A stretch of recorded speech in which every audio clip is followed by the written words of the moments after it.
Are we going?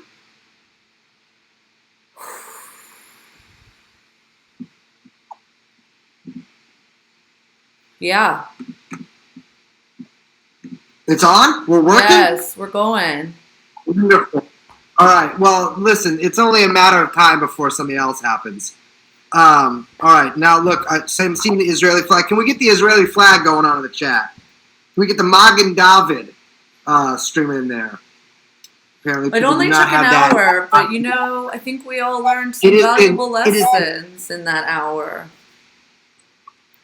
How is the audio here, you little fucking cretins? I don't know. Grace, you're frozen on my screen. Really? Not on mine. I'm rocking and rolling on mine. All right. Well. Let me exit out all the multiple OnlyFans tabs of DSA girls that I have open. No disrespect. All of you should know who you are. I'm going to reveal a secret. I'm not actually a fan of some of the OnlyFans that I subscribe to. Well, so I do it because I appreciate small business. And I appreciate, it used to be in this country, the socialist movement, a lot of people would start tomato farms and child rearing facilities. Now you what do you call it? You flick the bean for $10 a pop, and I'll tell you what, much better overhead there. Wonderful. If people wanted to watch me do that, in a heartbeat, I would do that. That is so much better than podcasting. You gotta write episode notes. I gotta fucking jibber jammer on the computer. Shit. We gotta learn all this stuff. It's bullshit. I'll tell you one thing. So today, it apparently turns out that Harvey Weinstein, Clinton confidant, has COVID-19, just like every other fucking person in New York City. You don't have to tag me in that. I already know that. What do you think I look at all day?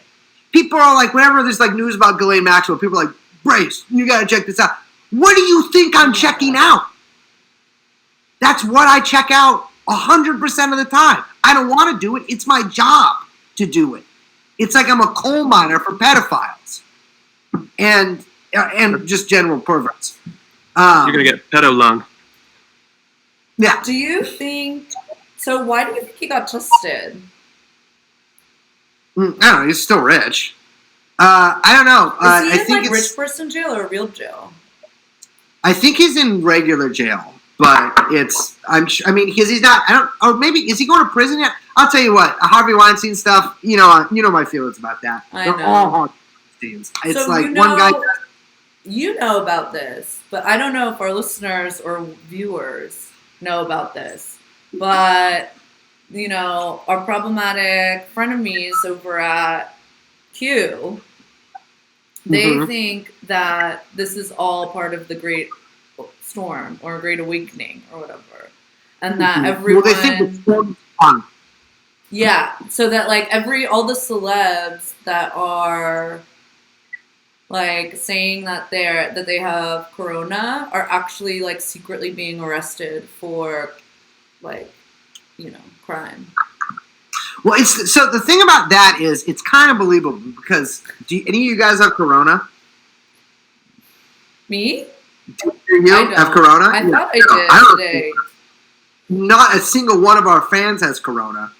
No one I know has corona, and so it could be that the good guys, the patriots, have sort of created this corona hoax in order to get everyone locked down so people won't flock to the streets to defend people like Tom Hanks when they're taken away in cuffs by the FBI. Yeah.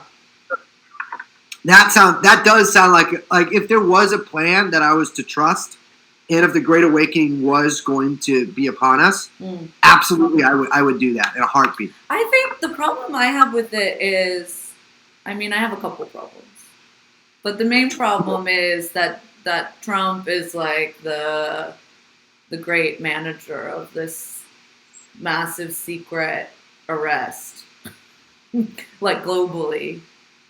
I just don't buy it. Yeah, I don't either. Also, I think my dad might have it, but maybe not. So I told you, I don't know if I mentioned this last time we streamed. I remember when I thought maybe I did talk about this when I thought I had corona in January. Yeah, I think you did. I still I've been mulling it over because I got a lot of time to take these, solitary walks, pray, at outside of banks, etc. And I think that like I've accepted that I did have it, and thus I'm immune. So I can't. Do you think immunity is a thing? It's not clear. I don't think. It's not clear to the scientists can't say what. It's like how journalists can't be like, this guy's a pedophile because they're like the journalist law. Scientists also have scientist law where they can't be like, this is a fake disease that doesn't exist and Bray's had it. I don't think that's true. Which part of that? That doesn't explain the phenomenon of Colette. Dude, I wanna write for Colette so fucking bad. I would be. The thing is, if I turned into one of those guys, I would be so good at it because if I was just like, I'm a libertine, I would be a great libertine. Are you kidding me? I don't know. Would you? Not like in real life, but I could easily write a column in character as one. I don't know what Colette even does besides have that busted chick and the Asian guy. Which busted chick? The Claire Lehman. I think she's kind of nice with it. Yeah, she's pretty. I've looked at her Instagram actually. We're mutual follows. Yeah. All right. Let me see her. Claire Lehman. Oh yeah! Wow. Hello. Yeah, I was like, dude, what are you talking about? With tatas, but no, she's looking pretty good. Yeah, this is. You see, also Trump stopped calling it the Chinese flu. Really? Yeah, like for now, I guarantee he's gonna go back. He's gonna stop calling it that. No, he just didn't call it that, and he's like only called it that for the past week. And so people were taking. That's so funny that we have to take like that as like signs that our president is changing. Did you see? There was like that photo of him like at the dais or whatever, and the notes, and it was all him crossing out Corona, and it said Chinese. Dude, I don't know if you can say that on stream. Every time that like someone takes an over the shoulder picture of Trump's notes, it's always just like it's either him writing out like weird word, like not weird words, like 2-syllable words and putting in 1-syllable words, or shit like crossing out something and calling it Chinese. It's amazing because I'm like, dude, you are the guy who calls it Chinese. Like when you read the word Corona, just replace it with Chinese in your mind and mouth. It's so weird. Can't do it. It's pathetic. But I don't know. I'm a little. I'll tell you what. As you guys know, I'm very equipped to handle COVID-19 in every way, spiritually, emotionally, physically, sexually, mentally. But I'm a little sick of it. Yeah. I texted you this morning that I was depressed. You texted me that not just this morning. I wouldn't say that you've been the most sunshiny version of yourself since this whole Corona debacle started. Yeah, bad timing. Yeah. Well, I do have good news for our fans is that we will still be doing our Fishtown show tonight. No. In Philadelphia. We are at our Airbnb in separate rooms, and it sucks we can't do those shows. I know, I really like doing the shows, but we will eventually. And really good burger at Johnny Brenda's. Yeah, we will do it eventually, and it will be awesome. And not just there, we'll do it other places too. We were trying to figure that out before all this shit hit the fan. Yeah. It's just, it wouldn't be funny though if we did get stuck in New York during this. I would have freaked out. I think I probably would have made young Chomsky rent a car and drive us across the country. Why would I be the one renting the car? Oh, because I'm the only one who can drive. Yeah. Yeah. You say that me and Liz can't drive. That's correct. That is a deliberate choice on my part. Every day that exists is a day I don't learn how to drive on purpose. Because then if I get in a situation where someone has to drive, I don't have to be the one that... If we have to drive across country, I don't got to do it. I can just look at my phone the whole time. This was probably great for when you were on tour. This is the reason. So when we used to tour when I was a kid, the reason I never learned how to drive, and actually almost no one in my band learned how to drive except for our straight edge drummer, was because if I don't learn how to drive, I don't have to drive 8 hours to Nebraska or the next 8 hours to whatever state's next to Nebraska. Yeah, but everyone loved you. No. The most frequent beating ups I've ever got in my life was during the period where I toured a lot. Because I would just go other places where people didn't understand the context of me, and they would disappreciate the reality of me. They didn't understand the romantic full portrait. They didn't get the big picture. No. Which was it's difficult. When was the last time you were on tour? Like 2 months ago. No, LA. that was really small though. 3 shows. I lost my voice after the show. But that was smaller. Like That was fun. No, not our thing. I went on tour there in January or in December. I know, but I was thinking like before that. Before that, I would say I was probably like 19 years old. My band Wild Thing did an East Coast tour, which was fantastic. Played the Cake Shop in New York. I did not. Remember that place? Mm-hmm. I don't know if it's still around. I heard actually they're storing COVID bodies. No. They have stacked up like. Wait, speaking of New York, do you think that Okay, I guess Matt Christman has a theory that they're going to switch out Biden for Cuomo. And Dude, now, I will say that I have been a big proponent of the switch out theory for a long time. Mm-hmm. What do they call it when you're hitting it and your homie switches with you? He's hiding. Ew. The super or something? I don't know. I've never done. Is that a thing? Yeah. You never. Hey, you. I can't. I don't feel comfortable referring to you by your stage name, and I've been forbidden from referring to you by your birth name. So I'm just going to call you Buddy. Have you ever done that? No. I wouldn't do something like that. I wouldn't do something like that either. I've had it done to me. No. Where somebody is, and then you're like, oh man, I gotta go. Because you got corona. I gotta do more ketamine. And then you outside the window, and then your buddy, who's hiding in the closet and preparing himself, comes in there, switches spots with you. Now, I've heard about this since I was a young teen, and I never understood to whose benefit is this? Like, who's this for, right? Because, why would you just, stop in the middle, leave, and then your buddy comes in? I don't understand. What? And you're tricking someone? It doesn't really make a lot of sense to me. I don't really get it at all. It was in the early 2000s when I heard about it, and the sexual wars of that era were very different than they are now. I don't really like talking about any of this. But it's for your bro. Why would your bro want to do that? If someone offered me that opportunity, I would say absolutely not in a million years. That's insane. That's insane. I think it's kind of gross. But a lot of people are into the whole, poly. That's kind of like a. That's the super gross version of poly lifestyle. That's like the poly one night stand. But it's also trickery. I can imagine. So, but it's trickery. That's the thing that gets it a little bit. Besides everything else. But the thing is, so I've been, as you know, I'm pretty active in the San Francisco poly scene. Not as a referee type figure, not as a active participant.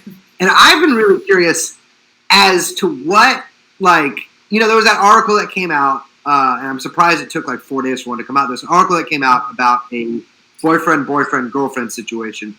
But all across, 3 major cities, probably San Francisco, LA, and New York, this is happening.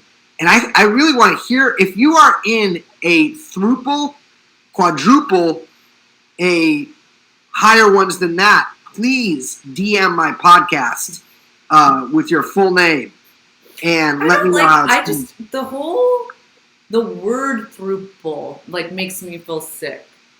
Thruple. It's disgusting. No. Absolutely not. No. I wouldn't do it. I don't even like the thought of that. I mean, so yeah, I don't know. If you're doing it, I hope you have a wonderful quarantine. I tell you, I don't think it's going to work out. Okay, wait. So But you just talked about the New York. There was a New York Magazine, right? The article about the. Those things always are. Yeah, I don't know. They really actually always are. I'm like, why would you do a boyfriend, like girlfriends? It's always because girlfriends are a higher commodity. Like that's like a hotter commodity than boyfriends are so easy to get. And like it's very difficult to get a girlfriend. You got to work at it. And so I feel like it's like a girl that's just like, she sees a good deal, like a 2-for-1 package, or she picks one up full price, the other one's like a penny, and you got 2 boyfriends. I don't know. I mean, I've never had a boyfriend. I don't know how it works. But this was in New York? Yeah. I feel like there's some location, like in San Francisco, I feel like the dynamics are a little different also. Isn't New York like there's more like single women? Or I don't know if the couple was in New York. I just know the article was okay. in New York Magazine. It was the New York Magazine. Here's the thing. Okay. Just cheat. It's more classical. Don't do that.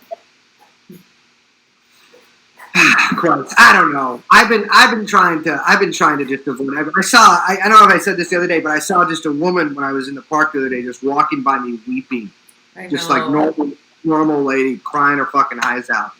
I've been doing that inside. What's up? I said I've been doing that inside. Oh yeah, crying inside you or inside the house? Both. Very cool. Very cool. You've been doing some weeping, buddy? Just, yeah, inside. I've been dry. Totally dry. I'm saving. You gotta moisturize. No, I'm living. I do have to moisturize, but I'm living in God's grace, and so not a thing can come out of me. I've been unable to emit any sort of liquid for about 2 weeks now. Oh. Anywhere. Okay. Yeah. You're doing a fast. Yeah. Oh, look who's intermittent fasting now. It's bullshit. When Greg explained to me the first time I ever heard of intermittent fasting was when we went to LA, and then Greg explained it to me. I just heard it. No one explained to me what it was. I kind of got it. I assumed it was like you didn't eat for like 3 days or something. Then I got back here and I asked my buddy Greg about it, and he was like, "Oh yeah, I do it." And I'm like, "Well, how often do you do it?" He's like, from like 7 p.m. to like 11 the next day, and I'm just like, "Yeah, dude." You just eat dinner at a normal time and then don't eat anything till lunch the next day. That's what everybody does. That's how you get fucking shredded. It's ridiculous. It's like a thing, though, that people do on purpose. I mean, you would know. Yeah. Young Chomsky would know. Yeah. So in my view, your point. What's up? You got to go to Lean Gains and check out Martin Burkhan, who is completely insane. Sounds like it. He was one of the first guys you go to?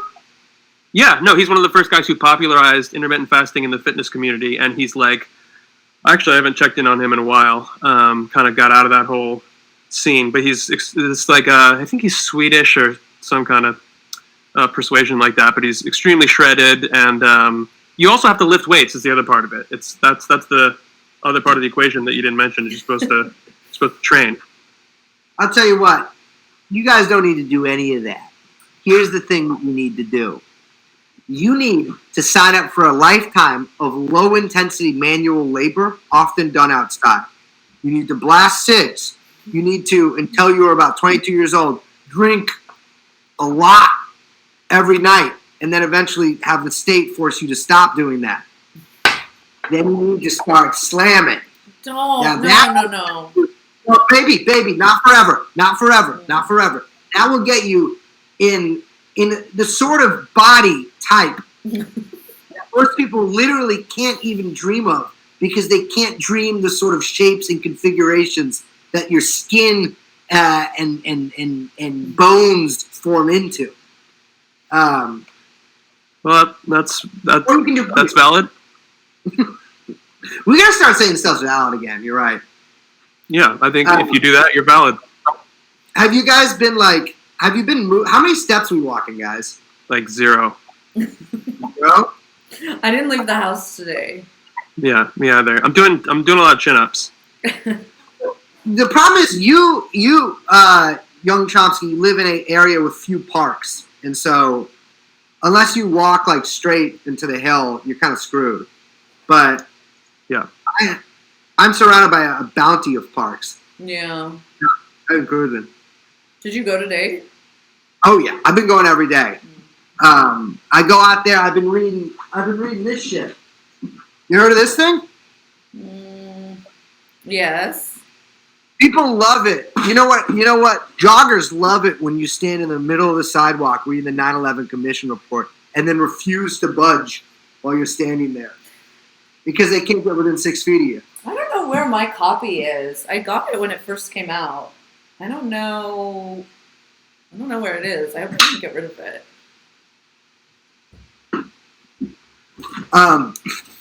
It's pretty good. It's written. I would have loved to be the writer on it because I would have used some more like smashing adjectives. I'm surprised they haven't made some like dumbass HBO movie about like the making of the 9/11 report or whatever. Yeah. Well, the thing. Oh yeah, yeah. Like a Phosphorus Nixon type thing of the fucking nerd typing that Adam Driver writing out about 9/11. Wait, that was that one about Benghazi? Or no, it was with the torture. Iran-Contra? It was about Abu Ghraib. I feel like I watched No, it was recent. like it on in the background. Any sort of courtroom type drama about the U.S. government and the malfeasance of it, I don't watch.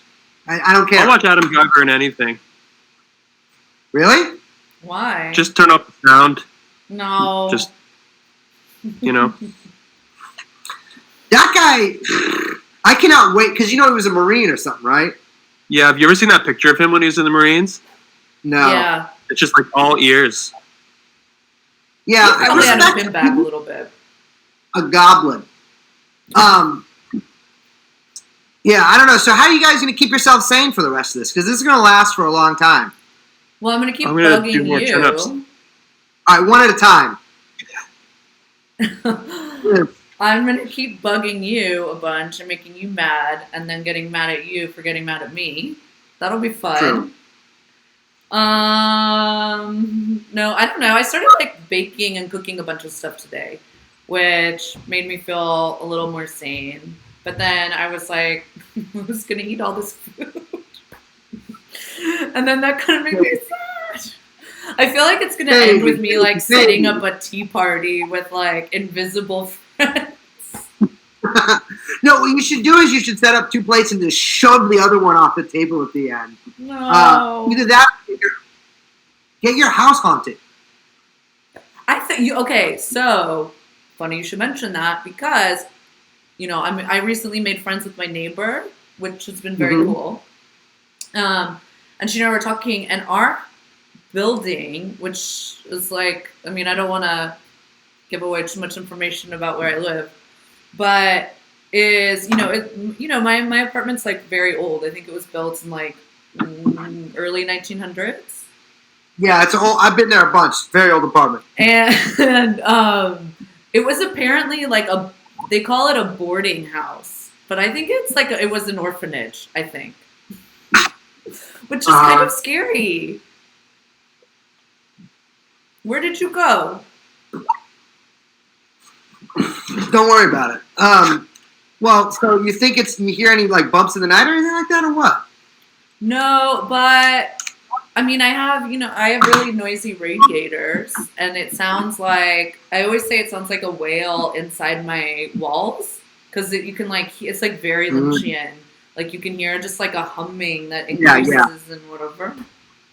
But my neighbor said that I guess in her like unit that she's in, which is, it's like they were all kind of remodeled at different times. Like mine is like not been remodeled at all. But it looks nice though. Thank you. I love this apartment actually. No, but she like found there's like a little area for a Murphy bed, or like it used to be a Murphy bed. And she found like old photos and letters in there, like from the 1920s. Isn't that crazy? Of what? Of who? Of like people's love letters and like a family and like little children. Yeah, all right. I don't know. So there could be like child orphan ghosts in my apartment. We should summon. I would love to come over there once I've completed my Liz quarantine and do some type of Ouija board experiment with you. Has anyone tried to? Scared. I get very scared very easily. I don't think I can handle that because I do believe in ghosts. You do? Have you seen one? Yes. Can you? I saw one recently, actually. For like half a second, I forgot that we were talking to like thousands of people about this. Hold on. Just a word to our listeners here. Girls love seeing ghosts, and it's one of the you always got to ask them. Yes, they do, and when they shake their head like that, that means you're right. Also, Liz, ghost me up, baby. Give me a ghost. Okay, so okay, so I was visiting my friend in Washington State. Mm-hmm. She lives on Bainbridge Island, which is a small island off Seattle, across the Puget Sound. Yeah. And she lives like in this really isolated, like little cabin, or she used to. And what? Loving this so far. No, okay. So I was staying in her like downstairs bedroom. Her bedroom was upstairs, but like there were like windows all around me where it was just like black forest. Like we're just in the middle of nothing. No lights, no neighbors, no nothing. So could you see all the stars? Yeah. Well, kind of, because you had to kind of look through the trees, which was hard. Because it's like, the Pacific Northwest. Yeah. I hate the Pacific Northwest. Oh, I love the Pacific Northwest. It's great up there. Part of the country. No disrespect. Great but air go on. Quality. Love the air quality. Anyway, so why do you keep moving? Where are you moving? I'm getting stuff. I'm listening to you. You have a narrow vision of me. I'm just right off to here. Go on, ghost me, baby. So one night, I woke up, and I usually sleep pretty well through the night, but I woke up at 1:30ish in the morning, and I looked over, and I mean, I don't know what to say. There was a fucking man sitting on the bed. No shit. And it looked, with his it was like an old man.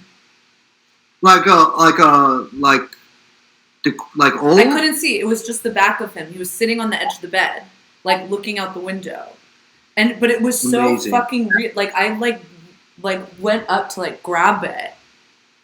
And my hand just went through it. I fucking freaked out. I got out of the bed. I went upstairs to my friend's room. And then I was like, okay, Liz, you're being crazy. And I went back downstairs and it was gone. But it was so fucking real. I can still see it right now. And this was sometime last year. No, 2 years ago, I think. What did you feel? It was really cold. And I was really scared. Was there any scent? No, not that I remember. If this whole podcasting doesn't work out, or if there's a depression and people stop watching our podcast or listening to our podcast, whatever they do, we should find some ghosts and fuck them up. I don't think so, actually. No. You like ghosts? Oh, it's not that I don't. I'm agnostic. I'm ghost agnostic. But I think that you don't banish a ghost by defeating it.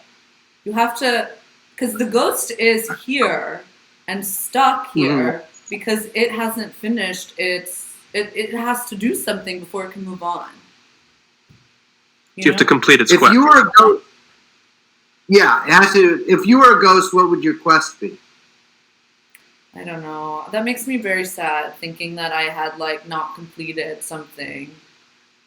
Obviously, it's you have stuck. to find the like Grail, vintage like Brooks Brothers sport coat that somebody got on eBay that you were like at the last minute trying to bid on, and then you fucking buy a car. No, it has all to do with like learning deep lessons and letting go of traumas. Okay, Liz. Well, maybe that would be your ghost quest, but you don't have to. Mine is also valid. That's what I was about to say. Liz, sometimes people are traumatized by kind of some weird stuff here. My ghost quest would 100% be learning how to button my shirts correctly. Because you guys don't notice, but often, you know how I got that fucked up thing where I can't tie my shoes good? I got the same thing with buttons sometimes, and I do them wrong. And it would be to get them right every day for a week before I left my house every single time. That's beautiful. Yeah. No, I think mine would be to finish my Holocaust novel, and then be the greatest ghost author, ghost writer. Even I'm not even trying to make a pun. The real ghostwriter. Yes. Actually, that reminds me. Grace, are you familiar with Borges, the writer? Who? Borges? Jorge Luis Borges. No. Argentinian. Well, he wrote short fiction, and he's one of my favorite writers of fiction. There was this great story, I think it's called like The Wait or The Waiting or something, and it's about this guy who is sentenced to die by firing squad by like the Germans, and he is like up against the wall, and they're like gonna shoot him, and then in his last moments, and he's a writer, and he's writing like a play, and Borges like describes the play, but basically... Borges. Yeah, Borges, sorry. I think it's Jorge. Sorry, go ahead. Yeah, Jorge is his first name.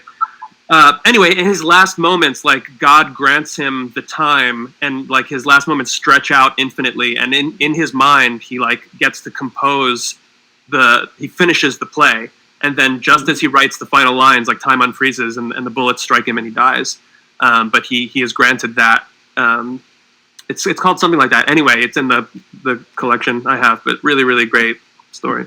I would love to be. You mentioned a firing squad. We're going to be entering a phase soon. There have been a lot of questions about phases. I'm not going to give the whole game away tonight, but a little hint. We are going to be entering a phase where that will be something that perhaps is a part of your life, perhaps a big part of your life. You might be on one end of it one time, the other end of it the other time. And I just want to assure our listeners, our watchers today, that is a very sick and red-pilled way to go out. So you get it's the only form of execution where you get to blast a cig as they execute you. Whether they would provide many of you younger types jewels. I still smoke cigs. You're also, in addition, scare people if you keep going off like that. It's not. I am so. That's the thing is like I get like I don't want to. We talked about this a lot last time, but like I in the day to day, if I'm just looking at what's going on and like there's no one in the streets and like the stores are empty. And I wear these rubber gloves. I hate the when gloves. I go out. I hate the gloves. You got kind of a health goth thing going on with the gloves. I know. I can kind of like make it like kind of style it more like anime girl and go kind of like cyberpunk, Japan. But yeah, that's not really. People always call you the battle angel. I don't know what that is. I don't either. It's a movie. It's a movie because I saw. Look at this. This is great. I love the gloves. I used to wear these same exact gloves at work all day until about 2 months ago. But I think it's because you have large oval eyes that one can get lost to forever and never find their way out, and be given a ghost crawl out of your corona like an alien. But you see, so I've been posting on some of my associates have been posting on the TrueAnon Twitter account. There are some rumblings coming out of the Oakland docks about unsafe working conditions. I saw you posted something about that. It's a little nerve-wracking. Well, I talked to a couple guys about it today, and apparently the company is just not sanitizing any of their equipment, and that means in today's diseased society, those are unsafe working conditions. Right. You can't expect people to work under that. And so if the cargo stops flowing, if the spice stops flowing from the east, then we're going to be in for some very strange times. I think that someone was explaining to me that there's about a 3-month stock of most prescription medicines in the U.S. Yeah. Right? Like, we stopped all import, and this is probably actually much more rosy assessment than what is in reality. If we stopped all imports of prescription drugs from China today, we have about 3 months left in stock. And that means in about 3 months, Brace no longer gets his trazodone and is doomed to never sleep. But, like, that would be, I mean, we talk about a trade war. I mean, that would be, if either the docks cut off, they obviously wouldn't cut off for 3 months, probably not even 3 days. But if China stopped shipments in some way in the future, if things get weirder, that'll be very interesting to see. Because everyone in America will be coming off their psych meds at the time. Did you see that fucking Larry Summers was like, I don't know why we rely so, like, why don't we have a manufacturing sector? Like, blah, blah, blah, blah. It's like, bro, you literally were at Treasury making the China deals that gutted our manufacturing sector. It's like, what are you fucking talking about, Larry Summers? It's so funny, like, when people say that, like, America's going to go to war with China or something. It's like, dude, China makes, like, America's not going to go to war with the country that makes everything for America. Yeah. Like, there's not going to be a shooting war with China. Well, because that's what people don't, I mean, it sounds like crazy, but it's like, one way to put it is that, like, you know, the way our supply chains, you know, which are incredibly fragile, and, you know, this was again the case, you know, with the British Empire at the beginning of the 20th century, you know, it becomes like what you would call a national security issue, which that sounds like a loaded term, but I mean it in the way that, like, we have a real fucking problem in that we can't make any masks. And we can't make any masks because we can't get the fabric, because that fabric only exists in China.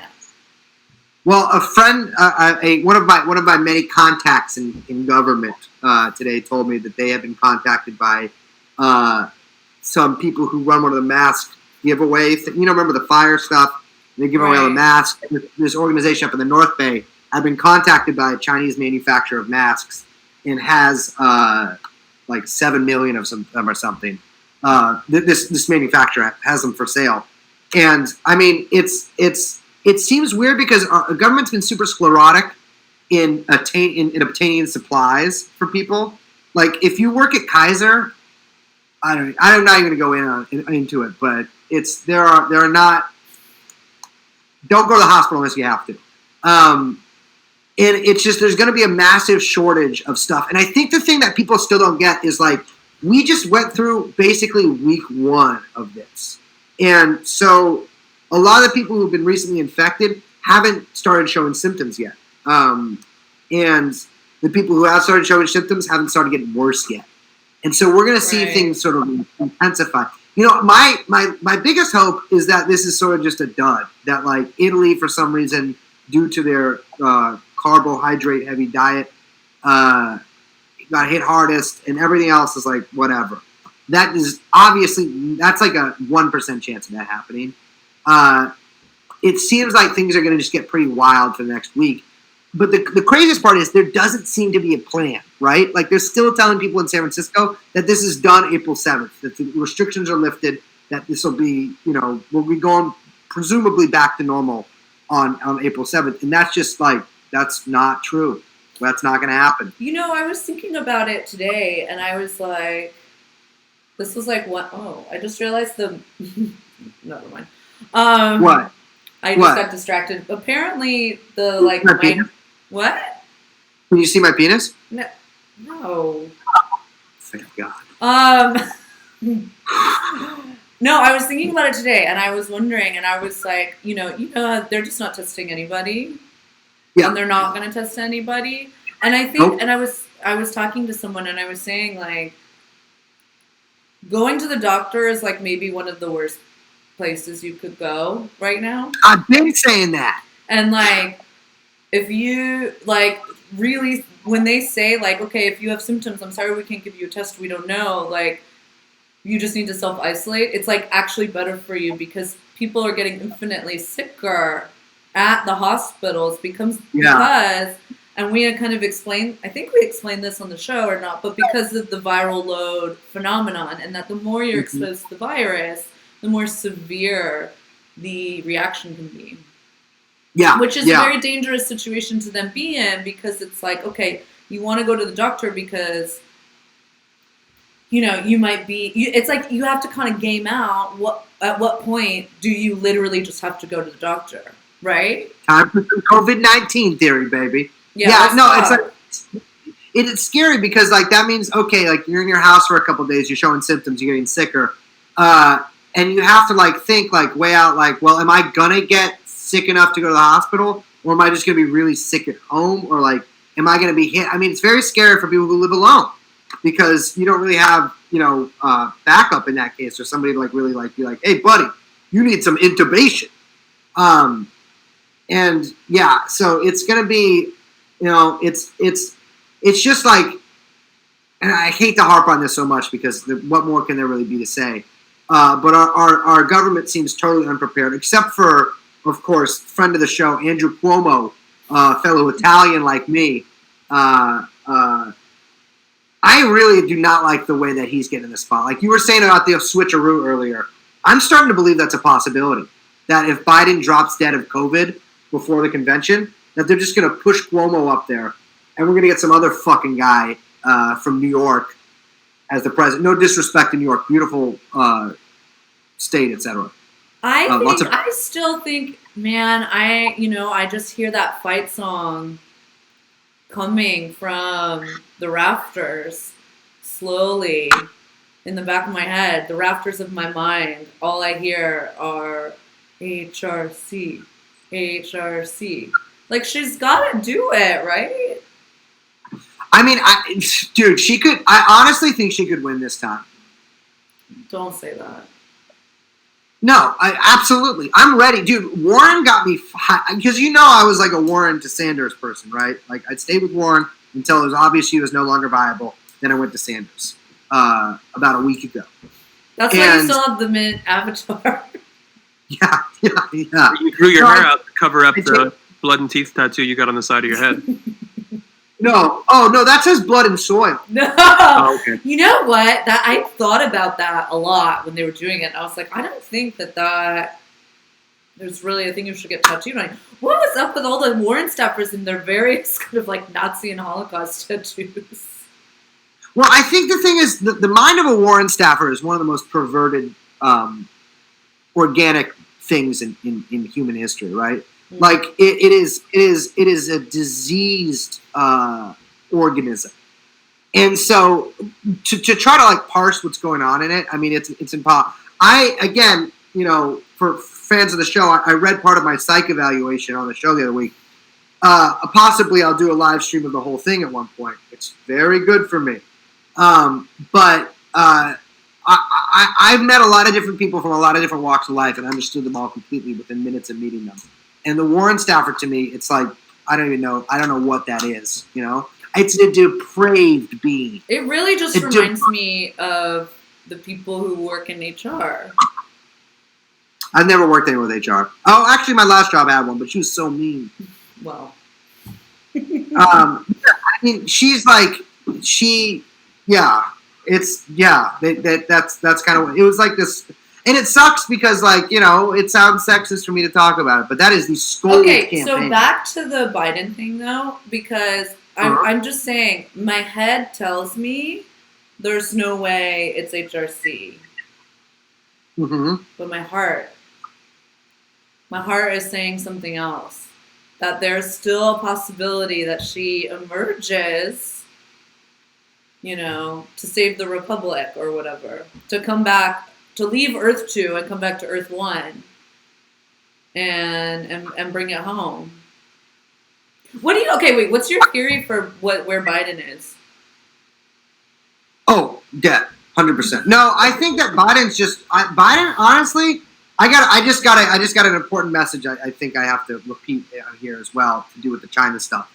But Biden, I think Biden has been engaged. When I was 17, I went over to my friend Jen Bach's house, who is a very earthy person, long armpit hair, and I don't care. I'm not one of those people. I don't care if a girl has whatever, but this was long, like draping, and she was cool. But she also used to put garlic, which I don't know. She was just a friend of mine. What did you do with the garlic? In her vagina. For what reasons? I stopped talking about it, Liz. You can listen to me now. But I went over to her house once, and she was like, "I've been doing so good. Like my boyfriend just ate me out for 4 hours," and I was like, first of all, not even for a second. Second of all, 4 hours. And I was like, there's no way you're telling me the truth. You're exaggerating by at least a factor of 5. No. Mm-mm. That's what the garlic's for, I guess. It's true. I didn't have any connection with that. Anyways, what I believe that Joe Biden has been not only breaking, but like far exceeding that record with his wife, Dr. Jill Biden. Also, there's a chance that, like I said this on Twitter. A friend of mine said this on Twitter. You should, if you get the Biden campaign number, you should call pretending to be his son, not Hunter. If you know what I mean. I think that he I think a couple things. I think one, perhaps he's coming down off an extended, intense speed run because my man was shot to the gills at that fucking debate. That man, if that man had not received at least a vitamin B shot and at most cocaine right before that debate, then I'd be willing to eat this entire. Oh my god! Yeah, he was like the sharpest he's been in like 40 years. Oh yeah. So I think it was kind of that's like my racehorse theory. Like they, shot him up with a bunch of shit to get him ready for the big fight or race, whatever. I like to mix metaphors, keep people on their toes. And then, either they gotta like put him down so he can come down. God knows what downers they put him on to like chill him out, or maybe he had a heart attack. That could be from all the drugs. Yeah, you were telling me that you thought he had a stroke, right? Well, just because of his age, I don't know. I would. That would. And then there's Corona. He could have Corona. He could definitely, dude. It's so the Corona thing has been tripping me out because like I was talking to that guy, Vincent Bevins. You know what I'm talking about? Yeah. Yeah. It's Vincent, that guy. I was talking to him too, actually. Yeah, I like that guy. Solid guy. And I was talking to him, and I was like, buddy, what's up with coronavirus in Brazil? Because I know he lives in Brazil. Oh, yeah. And he's like, literally came in the country through Bolsonaro. Like, it's like Bolsonaro's like is that what they think? For real? No, that is the first case in Brazil. And like, obviously, like, I guess the thing there is that everybody knows Bolsonaro has it, but he's saying he doesn't have it. Like, he looks terrible. He's like wearing the mask, you know what I mean? And I saw that there was like that meeting, and they were all like separated from each other in masks. Well, so the other thing I heard, Bevins didn't tell me this, but someone else told me this, and I talked to a couple other Brazilians about this. Is that remember when Bolsonaro got stabbed in the stomach by that like crazy guy? Yes. That was a cover up for cancer surgery or like surgery. Yeah. Really? And that wasn't that during the campaign? Oh yeah. It wasn't an elective surgery. No. He did have a breast reduction as well because he had one sort of D cup and then nothing on the other side. Voters felt it was lopsided, but dude, if I ever get a nose enlargement again, if I get a second one, I'm 100% going to pretend like I got cancer and we can't do the podcast for a month. That's not a bad idea. I might actually just pretend I have cancer the next time you get mad at me. Sorry, I got mad at you earlier, Grace. No, it's okay. So speaking of, well, first of all, let me set in I have a cadre of lawyers I have hired just in various aspects of my life. But my defense attorney says trade wars will be worse in the next few years because of the collapse of the WTO dispute settlement mechanism. So we should get ready for more trade wars in light of the whole coronavirus collapse of domestic manufacturing thing. So I think the dispute mechanism thing, I was explaining this the other night. The U.S. isn't letting them pick whatever official is in charge. I don't know. I'm really bad at explaining this. I'll try to figure it out more so we can talk about it in another episode. But yeah, I mean, every sign points to you should start learning Mandarin out there, listeners. They've been saying that for like 25 years, by the way. Dude, dude, that's the thing is you got guys like Matt Stoller being like, oh, the rise of China, fuck. And you got guys like me being like, Wolf Warrior 2 fucking rocked. That shit was as good as, half as good as John Wick, which is pretty good. I'm ready, dude. I don't care. The thing is, we just got to make out of the next melting pot. We just got to there's Jews there already. We just need more Jews to go to China. And we'll be good. They got 52 nationalities in the country already. We get a couple of us in there, we're good. You could Duolingo some Mandarin. Yeah, I tried to Duolingo Arabic, and it was just... Did you really? Oh, yeah. I tried to learn, Arabic and Kurdish before I went, and turns out that if you don't go to school ever in your life, basically, you're not really good at learning things. My high school, I went to 5 high schools, and one of them was that weird cult. They after I ran away, they said they lost my transcripts, but we just went to class 3 times a week for an hour each, and they just made up that we had classes. And so when I went back to high school, they wouldn't let me go back to the regular high school and made me go to alternative school that got out at noon and they'd give you homework and you could smoke cigs there. The guy was like, "Where's your transcript?" I was like, "I don't know." They just they didn't give them to me. They're not going to give them to you. They wouldn't. And so he just put me a grade ahead of where I was. And then they just graduated me 6 months early anyways. Not because of any intelligence on my part. They were just like, you're not coming anyways, So I don't think I technically have a high school degree. Diploma? Bet you do. It's not a degree, diploma. I don't think, I'll show it to you after the stream, but it's weird. It doesn't, it's not like a regular one. I want to see it. You have it? Of course I have it, yeah. I keep a bunch of shit because I'm like... I know, I keep everything too. I've got my, my locked filing cabinets. I got so much. I keep all my papers in. I got it. I got photo albums. Yeah. No, these aren't good. Oh my God. I got every journal I stopped keeping a journal for a while because I used to keep a journal since I was 15. And then I had every girlfriend I've ever had has read them. And so I just stopped. Can't do it anymore. Really? Yeah. One time. People would read it.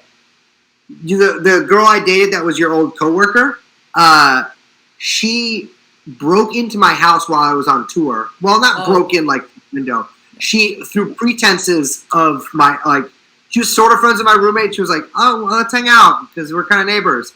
She went over and she was like, "Oh, I'm going to take a nap in Brace's bed." And instead, did a little Brace reading, and she misinterpreted a not a sexual, but a romantic dream I had about another girl as actually having happened. Because I write down all my dreams because I dream a lot. Yeah. And then broke up with me because of it. So wait, okay, that sucks. But it rocks. But also, wait, you do dream a lot? Because you don't sleep very well. I know, but I think that's part of the reason. I dream a lot, and I have a lot. I alternate between nightmares and dreams, but I have a lot of minor nightmares. What are your nightmares? Not all fucked up. What's up? What are your nightmares like? My recurring one, because I go to this beautiful Jungian analyst. I know. I interpret my stuff. I love talking to her too. She's a great analyst. But my main one I have is I start off and I'm just sort of like in a dirt field. And there's a large stadium, but the walls of the stadium are all boarded up. But there's people inside, and everyone's having a great time. It's like a concert. In my head, it's the Rolling Stones because I saw the Rolling Stones at a stadium when I was like, it was the 40 Licks tour, rock. And then I'm like, fuck, I can't get in. And I wander through this like abandoned, decrepit warehouse that's really spooky, but it's like beautiful. Like I can see the stars through like the roof is open a little bit, the rafters are coming down. And then I exit the warehouse and I'm sort of on the other end of the stadium, and there's an old cabin. And I go in that cabin, and in that cabin is a man who's large and armed. He's got like a shotgun. He's sitting at a couch with it in his lap. And on the other, like there's like a lazy boy chair, and on that lazy boy chair is a woman who's very old. She kind of looks like the mom or grandma or whatever from Eyes Wide Shut. No, not Eyes Wide Shut. What's the drugs movie that everyone likes? Requiem for a Dream. She looks like the mom from that. Like she's just old. You can't even tell if she's dead or alive.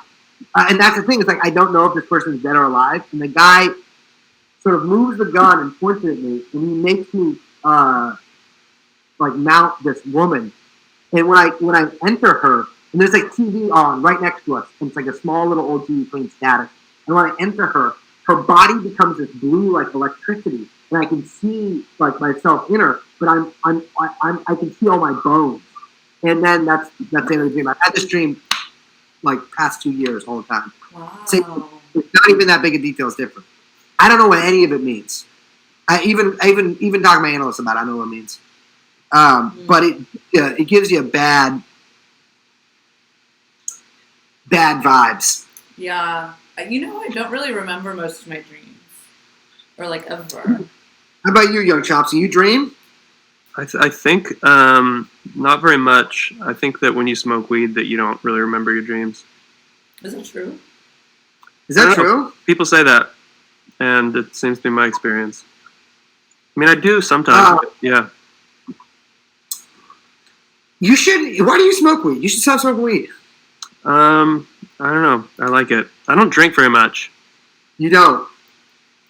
Yeah, I know. Yeah. No, I think I like weed is a lot better for me. Yeah. Hold on. I'm very sweaty. It's hot in my house. I'm gonna open a window. Okay.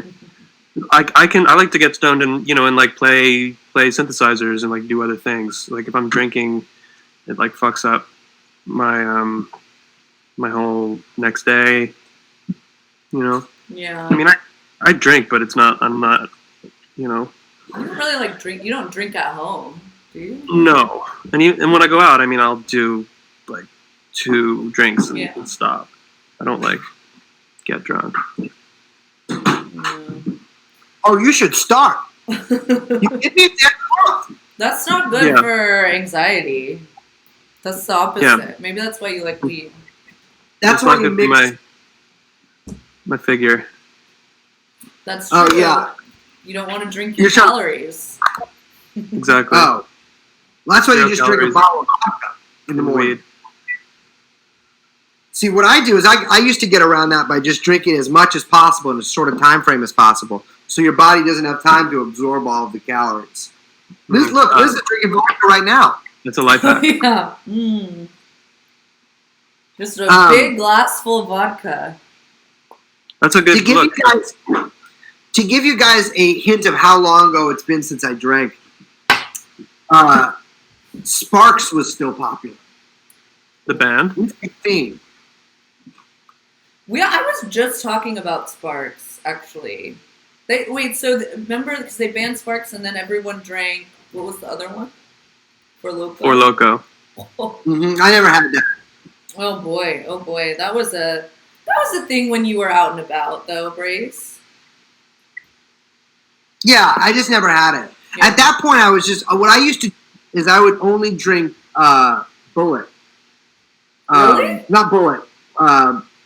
Yeah, bourbon. I mean, I liked Bullet a lot, but I only drink bourbon, yeah. I don't know why. I would just drink a half pint of it every night. And then whatever else. because the trick move was to get a half pint of Jack Daniel or Jim Beam, I mean, and then a Sparks, and you were set. You were good. But then I was like, well, I can just do heroin all the time? Way better. And more cost. I feel like people should ask us questions. I think they are. Oh, they We're are? just ignoring them. I just don't. Yeah. I don't like looking at the chat because I don't like looking down. I also love looking, at my friends. I also. Yeah, there's a book recommendation. Listen, no, I'm sick of this. You can't stop asking us for book recommendations. First of all, we gave it to you last stream. Second of all, hold on. I'll just tell you. King of the Jews by Nick Tosh about Arnold Rothstein. And then my personal diary. You can read that as well. No, listen. In this day and age, you don't need to read a book. Unless you guys want to answer that question. You guys have any books? I'm like looking and seeing if... Do I do my production without a DAW? I do everything with hardware. I think I posted a picture of my hardware setup recently. I record and mix on the computer. But I like to make music with hardware without a computer. I just find it's a better workflow for me, and it's more inspiring. I have no distractions. I like the tactility of it. So, using a DAW and there's a lot of free synths and free software. It's a really great way to get started. But when I started doing everything away from the computer, I got a lot more productive and creative. So that's much better. I use a Digitact as my brains of my setup. So yeah. Someone asked how many Jewel pods I got left. Buddy, I got lots of pods left. They're illegal in San Francisco. But I forgot to bring you some the last time. Yeah, well, and that's the last time for a while. But I'm sure I can sneak out to Daly City. I'll just fucking walk to Daly City and get them. I don't care. I got nothing to do. Is that what you got those ones? I got plenty of cigs, and I'm gonna go on the patch soon. It's the smoking thing. The thing is, you gotta understand, it's all I got in my life, in cigs and cig adjacent products, and I need them. And I understand that I have to say bye bye, but I would like to keep doing it if I can't. I know, smoking rocks. Are you still so not? bad. What? Are you still not smoking? No comment. Oh wait, no. Oh wow. I think of you as the responsible one, but I don't know why. I mean, I know why, but I'm not. I literally just think that because you're a girl. What? I literally just think that because you're a girl. I mean, I'm responsible about certain things. But no, I don't know. It's a hard time right now. I don't know. No comment. Okay, this person asked 3 crazy predictions of unintended quarantine consequences. I have a great one. I don't think these are crazy predictions, but I think what's going to happen right after quarantine is lifted, possibly even just temporarily lifted, sometime in the summer, is I think people are going to go fucking bananas.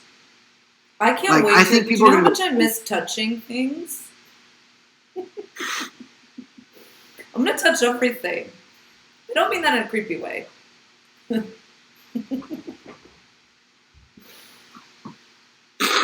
Well, I haven't touched my face in weeks. I've been touching my face all the time. I think you're right. I think you're totally right that people are going to go nutty, bananas. But what does that mean? Will it be the return of rave culture? No, I think it will be. I think it'll be are you familiar with the Matrix sequels? Oh my God, don't say that. Zion. I know exactly what you're talking about. With the cave dancers. The cave raves. Cave raves. Exactly. Well, the thing is, in San Francisco, there's about a week every year where it's really hot and everybody goes bananas. Yeah. For a week. You can be outside at all hours. It doesn't matter. It's fine. I feel like it doesn't exist anymore because of the tech people, but there was a moment. Yeah, because they're it's too hot now. But I think, no disrespect. Actually, disrespect intended. But it's I think people are going to go absolutely berserk and fuck and like drink to oblivion and like and do drugs and like die. Absolutely. So you think it's gonna be unintended, like hedonistic turn after, because people are too stir crazy. Absolutely, yeah, 100%. I can see it happening already. I think there's a lot of like, I think like a lot of people are like real horned up right now, and I don't think it's because necessarily they are horny. I can see that My thoughts. my like I'm not, because I'm just like I'm horny for the future, right? Like I'm hard for the next week, next month, next year. But like I think a lot of people are like reaching out or like starting OnlyFans or like DMing whatever because they want like a connection with somebody and like whatever straight, I don't know what, but like a connection more than just like a LOL or whatever. Right. And I think it's like a sort of shortcut to that. Yeah. And so, well, we discussed this a little bit before. I feel like you're noticing it. I feel like the broads are wilding online right now is what I see, and I think it's just because there's a bigger delta, right? Because like dudes are always being horny online, but like women, you don't typically see it as much as you're seeing it right now, and it's different, obviously. But it reminds me. I was talking to my friend. Reminds me of how like sometimes women will like get really fixated on like men who are in prison. And they'll carry on these like correspondences, right? Because it's a thing. It's like you're locked up. You know that you can't actually meet, but it becomes this thing that it's like it becomes really hot that you can't meet them, and so you're fixated on this correspondence now because that's all you can do. And that's kind of where we're at now. We're all fucking locked up in prison, and that kind of turns up this intense thing. I don't know, for like women specifically, that it's forbidden, it's impossible, and so they're all kind of like acting out in that way. And it's particularly visible. So, yeah, that's my theory. Anyone you want to call out? I'm sorry? Anyone in particular you want to call out? Well, they know who they are. What's that, Brace? Name some names. Pull out your binder. Where's your binder? Yeah. Oh, yeah. The binder's full, baby. No, yeah, I mean, and for my third prediction, I think that people are just going to be traumatized after this. I don't think that's a really crazy prediction either. I think it's going to be, I mean, fuck, after like another week of this, I mean, people are going to be weird about being around other people, about touching other people, and I think it's going to like, it's strange because at the same, there's like two tracks kind of going on right now. I think one is this sort of like really desperate need and reach for intimacy that a lot of people are having, right? Like they're calling people. They want to be in contact with people because because they're at home alone, or like they only can talk to one or two people or whatever, and they want to be in contact with more people, and like so they're always talking. I think people are much more social online right now. But once this is died down or whatever, there's a slight lift on restrictions. I think people will be hesitant about sort of transitioning that to the real world. Right? And so, like, people are, like, right now, you know, I'm sure talking all the time. And this probably has to do with a little something with the horned up people, too. Is, like, when it comes down to it, when the restrictions are lifted, when the COVID curtain has risen, I think a lot of people are just going to, like, be like, I don't know if I want to meet up with, you know. You think? Yeah, I wonder, like, I guess I'm kind of, like, wondering if, like, the opposite from what you're saying about cave ravers is going to happen. Also because depending on how long... What'd you say? That's a real possibility, totally. Yeah, like, because depending on how long this lasts, like, I mean, people start to develop new habits and get in the routine of certain things. Mm-hmm. So I wonder if it's like it's going to be this like, oh, we can go outside, or like what you're kind of saying, like, oh, I don't know if I want to do that. I don't know. I wonder. I don't know what it's going to be like. I think that I agree with you that people are. I mean, I know I am like feeling like lonely and not need for intimacy, or like, but I think it's also. It like can spiral in your head because it's like you're also anticipating that you don't know when that's going to exist again, and so it like fuels in your brain the desire for it more. You know what I mean? And so it's Scarcity like you mindset. kind of like are tricking yourself out in a way because it's anxiety about it's really what it comes down to is just anxiety about what is gonna happen to you. I think I don't know, at least for me. Yeah, I mean, there's this sort of generalized anxiety too, is like when nobody knows, I mean, except for me, what's going to happen next. I mean, I obviously have created a phase system to sort of codify exactly what the right things are going. But it's scary, and it's like there's no authority figure you can ask either. Nobody knows. Cuomo doesn't know. Trump doesn't know. I know. None of these guys know though, because they are not men made for the COVID age, right? They're pampered and Italian. No disrespect. But yeah, it's gonna be weird. We got any other questions? I don't know. The parks in Marin. Everyone keeps wanting to see stuff that you can't show them, so they should stop asking. No. What, like you can Grace's feet? No.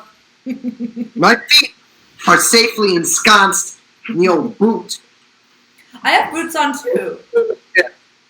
What's up? You got boots on too? Yeah, That's look, right. they're kind of like yours. I'm barefoot. We got shit kickers, they call them. It's so that if I go outside, I can do battle with foes, etc. People.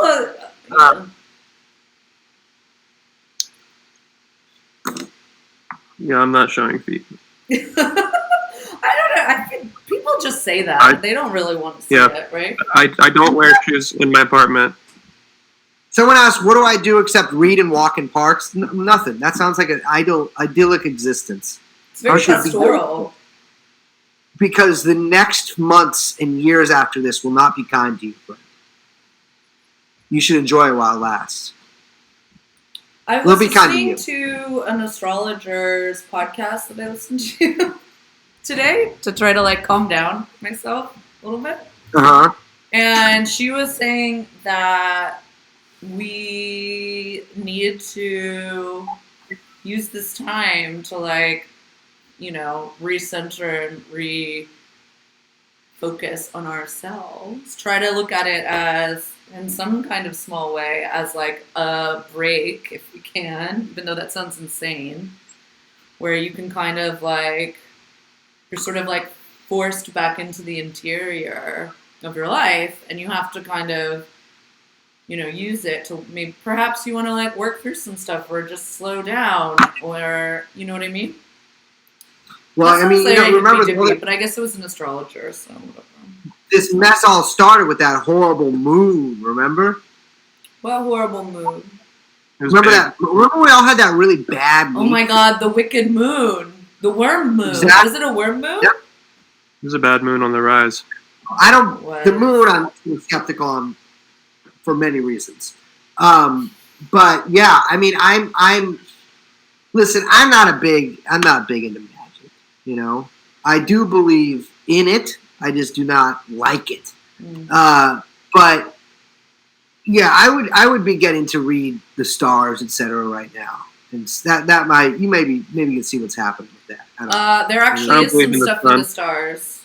What's going on with the stars, baby? Star me up.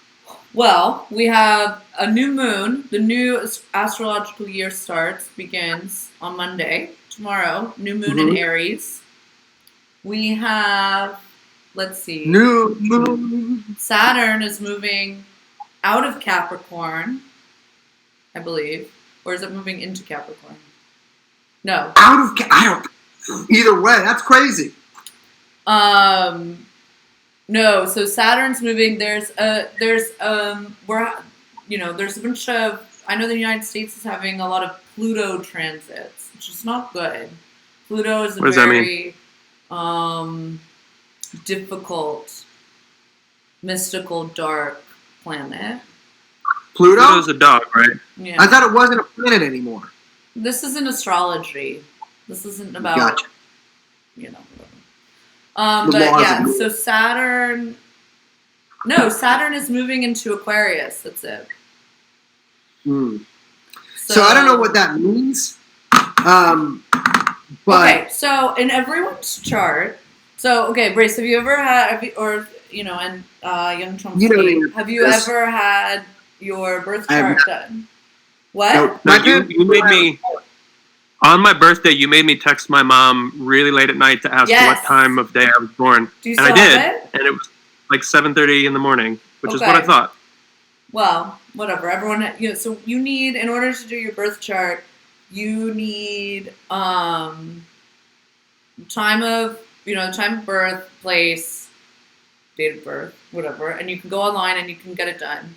But so everyone has, based on what time it was and where you were born, maps out where the stars were at the moment of your birth, and that's your birth chart or your natal chart. And so, depending on the placements of the planets at your time of birth, you can kind of, it starts to kind of tell you certain things about yourself, not necessarily like in a future way, but perhaps like things where things are difficult for you, or you know what I mean? So there's 12 houses to a natal chart, and each house represents... If I did this, would I not have to go to therapy anymore?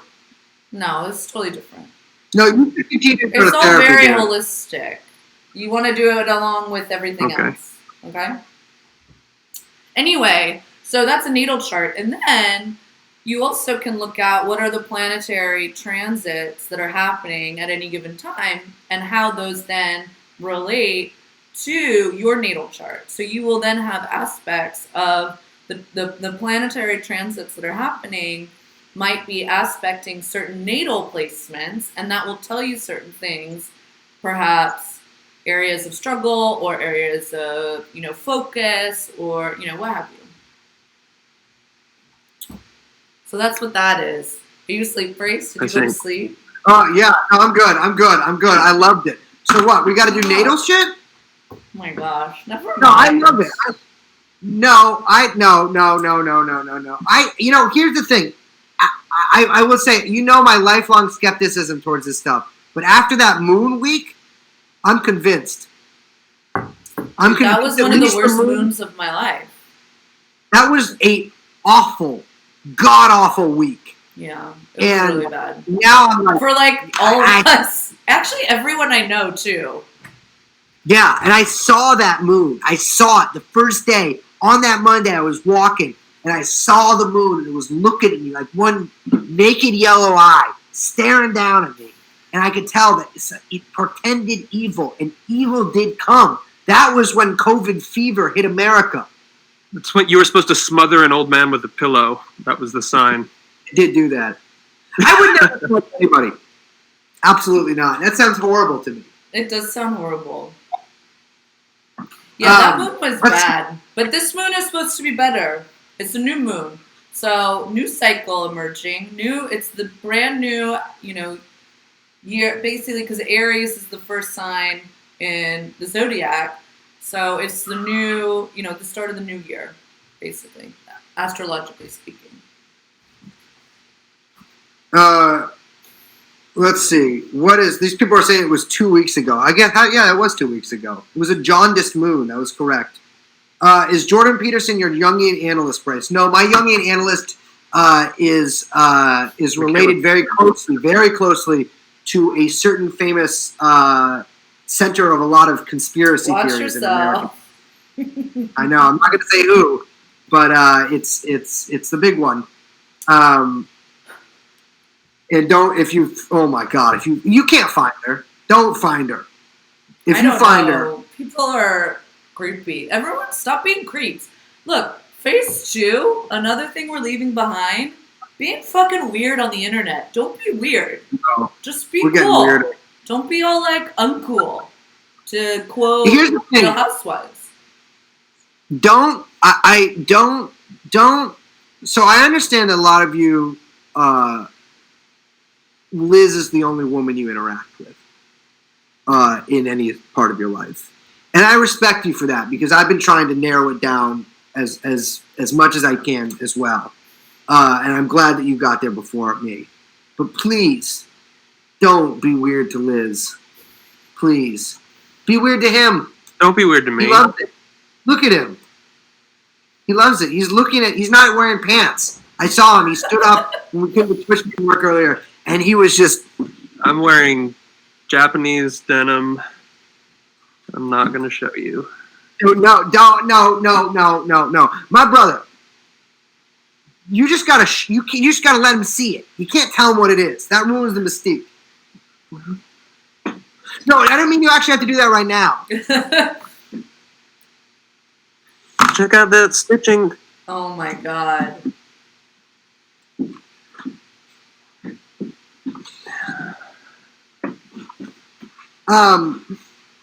Who among you? Let's get a symbol in the chat. Oh no, she just wanted to show off her pants too. No. Get a dollar symbol in the chat if you are paying rent this month, like I am. Let's get some. Are you paying rent? I don't know. I guess so I know somebody just moved out of my building, so that means there's a vacant unit. So I guess that would give us more leverage, right? Because there's a vacant unit in the building. I don't know. I was planning. I do know everybody that lives here.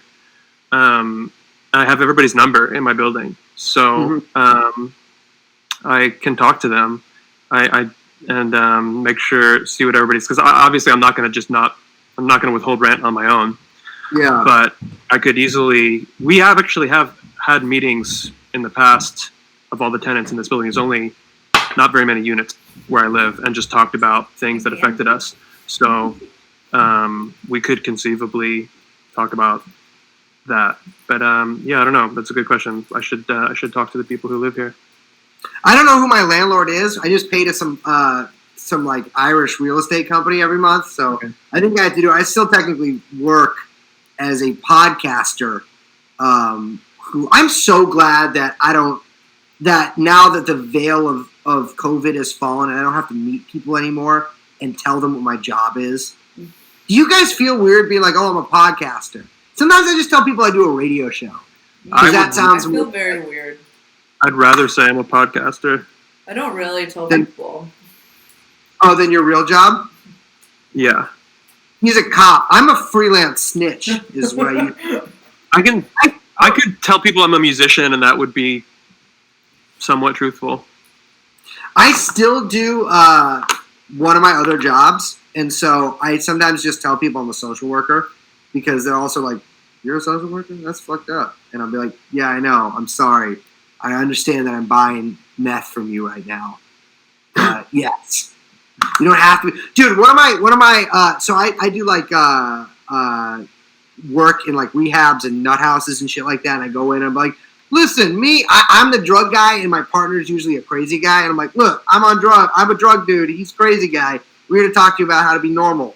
And sometimes we do this one where it's like 4 of us are like the people who are doing the group, and one of my coworkers like started drinking again, and he was just like, and we're supposed to like tell about ourselves for like 30 seconds or a minute as like an introduction, and he went on for like 8 minutes or maybe like 10 minutes about how he's like, you know, not everyone needs, and it's not an AA thing, like some of my coworkers on AA, I don't give a fuck, but he's like, you know, like AA to me is really dogmatic. What I like to do is harm reduction. So he's like, yeah, I have a few beers every night and blah, blah, blah. I'm like, what? Like, don't tell these guys this. Like, these are all crackhead. Like, right. Don't start off with saying you can have a few beers. Let them figure out that they can't first. And now, like, these are hour-long sessions, and literally for the first 10, sometimes 15 minutes, he'll just talk about harm reduction. And it's like, that's not, we're here to just ask them about, like, what it's like to be, like,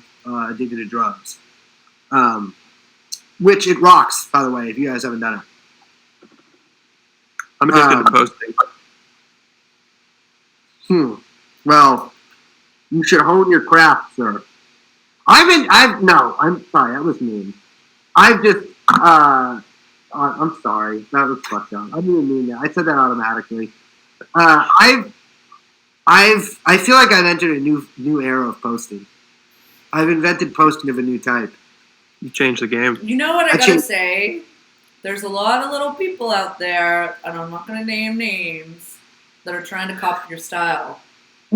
Oh yeah. I can't name names because I can't remember them because they're so forgettable. But I'll say this: the thing about me is that I am through and through an actual mental defective, right? Like I'm actually psychotic, and you can't.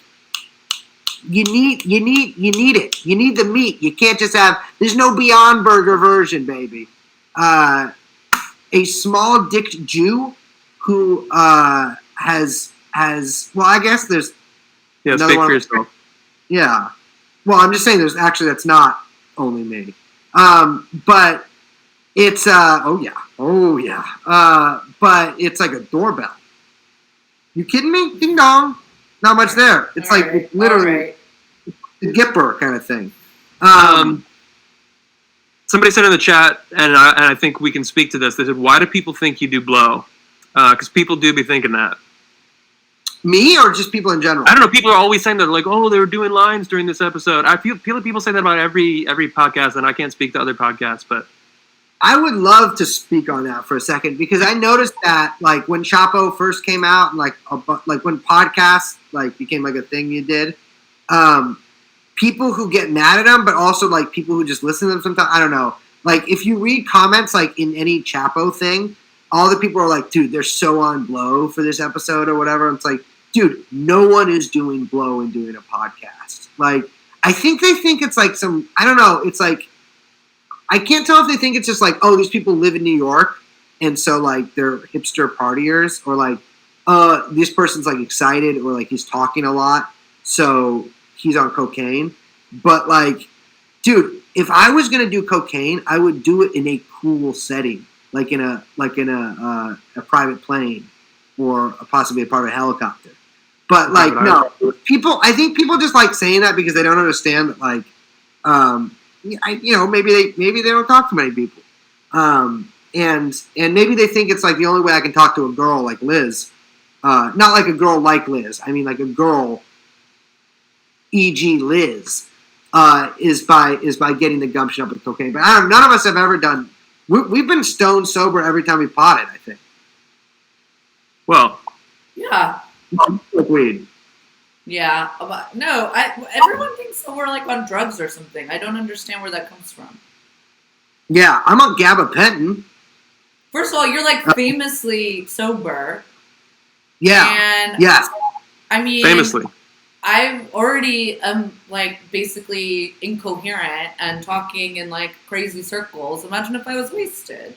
That would be insane. And it's like some podcasters do drugs sometimes, but buddy, they're not. It's like they're recording that shit at like 2 p.m. on a fucking Tuesday. They're not on coke. They're happy to hear, happy to have you listening. Which I can't myself, not so much. I gotta get a drink real quick.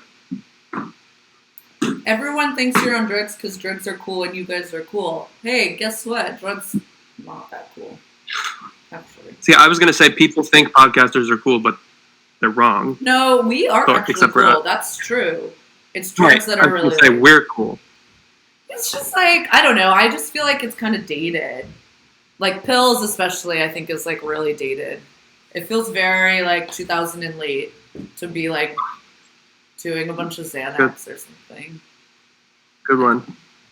What? Yeah. No, 2000 and late. Oh, I love that. I love saying that. Yeah, that's good. I haven't heard that in a minute. I say that as I'm drinking a glass of wine, so whatever. Hello. Didn't see you there.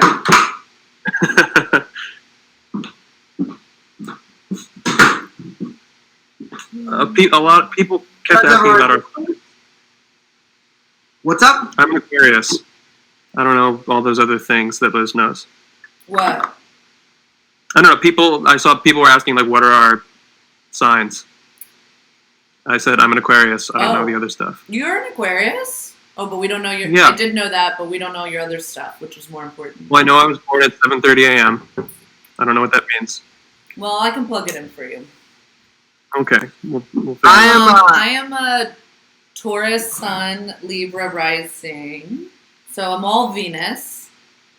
And also I have a Capricorn moon, which is very difficult, and I struggle with that a lot. I'm sorry to hear that. What do you struggle with about that? I don't think I want to get into it. But that, Capricorn moon, first of all, the moon is in detriment in Capricorn, which means that it's in the opposite of where it's comfortable or where it's exalted. So the moon is exalted in Cancer, opposite Cancer is Capricorn.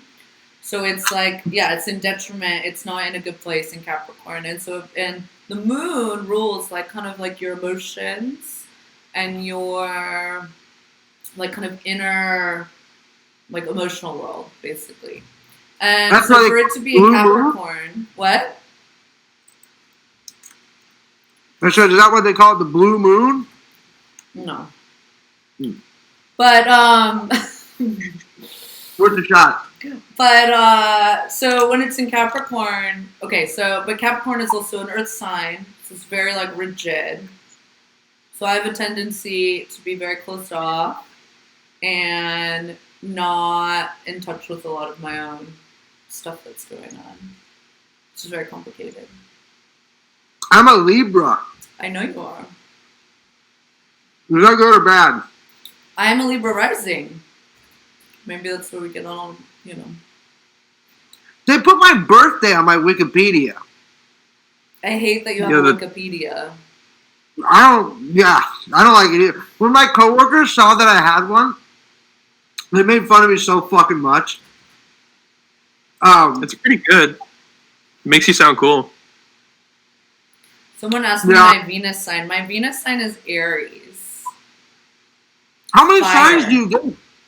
Well, each planet, like I was saying, each planet, when you're born, has a placement, and those placements, are based on the 12 houses. So Venus was in Aries when I was born. So my Venus is in Aries. Or, like I said, my moon is in Capricorn. And some are like very slow moving planets. So those would be like generational traits, like Pluto, or and some are much quicker, or have like move around the sun. The planets closer to the sun. So you've got Mars and Mercury. That moves just as quickly. Liz, let me ask you this: is it true that the moon affects vaginas in a egg type way of expulsion? I'm not going to even acknowledge that question. The moon, is that real? I think so. The moon? I think so. Mm-hmm.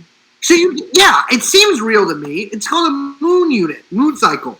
Well, the moon also rules. Affects tidal waves.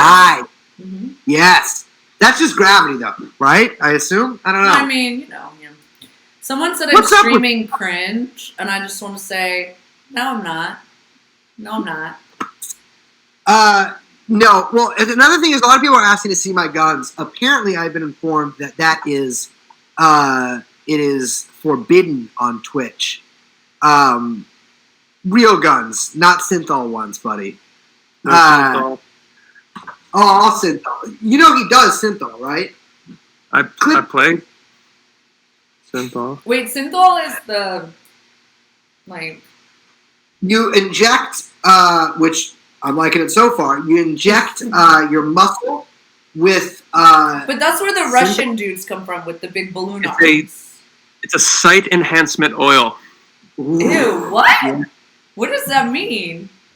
It seems like you should know about this. It's supposed to be for like bodybuilders who, if you have like one side that's like slightly weaker than the other, right? Like your tricep on one side is a little bigger than the other. You inject it and like brings up your symmetry.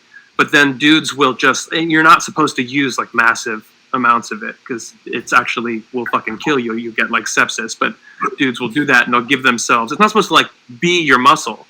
It's supposed to we get sepsis. Is it cosmetic? Yeah. It's supposed to be just cosmetic. Yeah. It's Exactly. like, you know how like some dudes are like put saline in their balls. Yeah. Are Okay. you familiar with the use of Palma? What? Yeah. Yeah, he posts a lot of those videos. Oh yeah, Some yeah, guys yeah. are- With the bit, yeah, I was in a big group DM about this. We were all there, a ton of photos with the synthol balls or whatever. Well, no, that's just simple saline water. But I saw a guy, the first time I ever saw that IRL, in front of City Hall in San Francisco, a guy totally nude, shorn of all clothing, on a pair of roller skates, not rollerblades, roller skates, sort of going back and forth. He was muscled up. His penis was like this, like the Pritchard style highlight paddle type penis. And testicles, I swear to you, the size of a medium melon, whether that's a small watermelon, a large regular melon, whatever. But it was insane. I didn't know what it was at first. I was like, oh, this man's clearly diseased. And it turns out that, like, he just did it to himself. I can't imagine it. There's also a thing that guys do where they elongate their nipples. Like, they put weights on them and they stretch out their nipples. And a lady I know who actually totally despise this person, but she was in a backyard and she went up to behind this dude she's friends with and gave him, like, a hug from behind and just felt, like, 4-inch long nipples. Just, like, under his shirt, just felt these, like, droopy little guys. Totally not my thing. I can assure you, Where does this listeners, come that I have from? normal nipples. Oh my gosh! Put it away. No nips. Fine. Oh, you've seen them before. Oh, you were asleep. But I did show them to you once when you were napping gently in the back of an Uber. That's not true. That never happened. No, I would never let us see that. Absolutely. If you ever glimpsed a part of my body that I didn't feel comfortable with, I would immediately hang myself. No.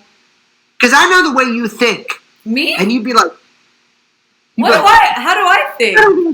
Two cheeks. Wait, how do I think? No, I just know, I know you. I've known you for a long time. I know the way you think. I am not, no. No, absolutely not.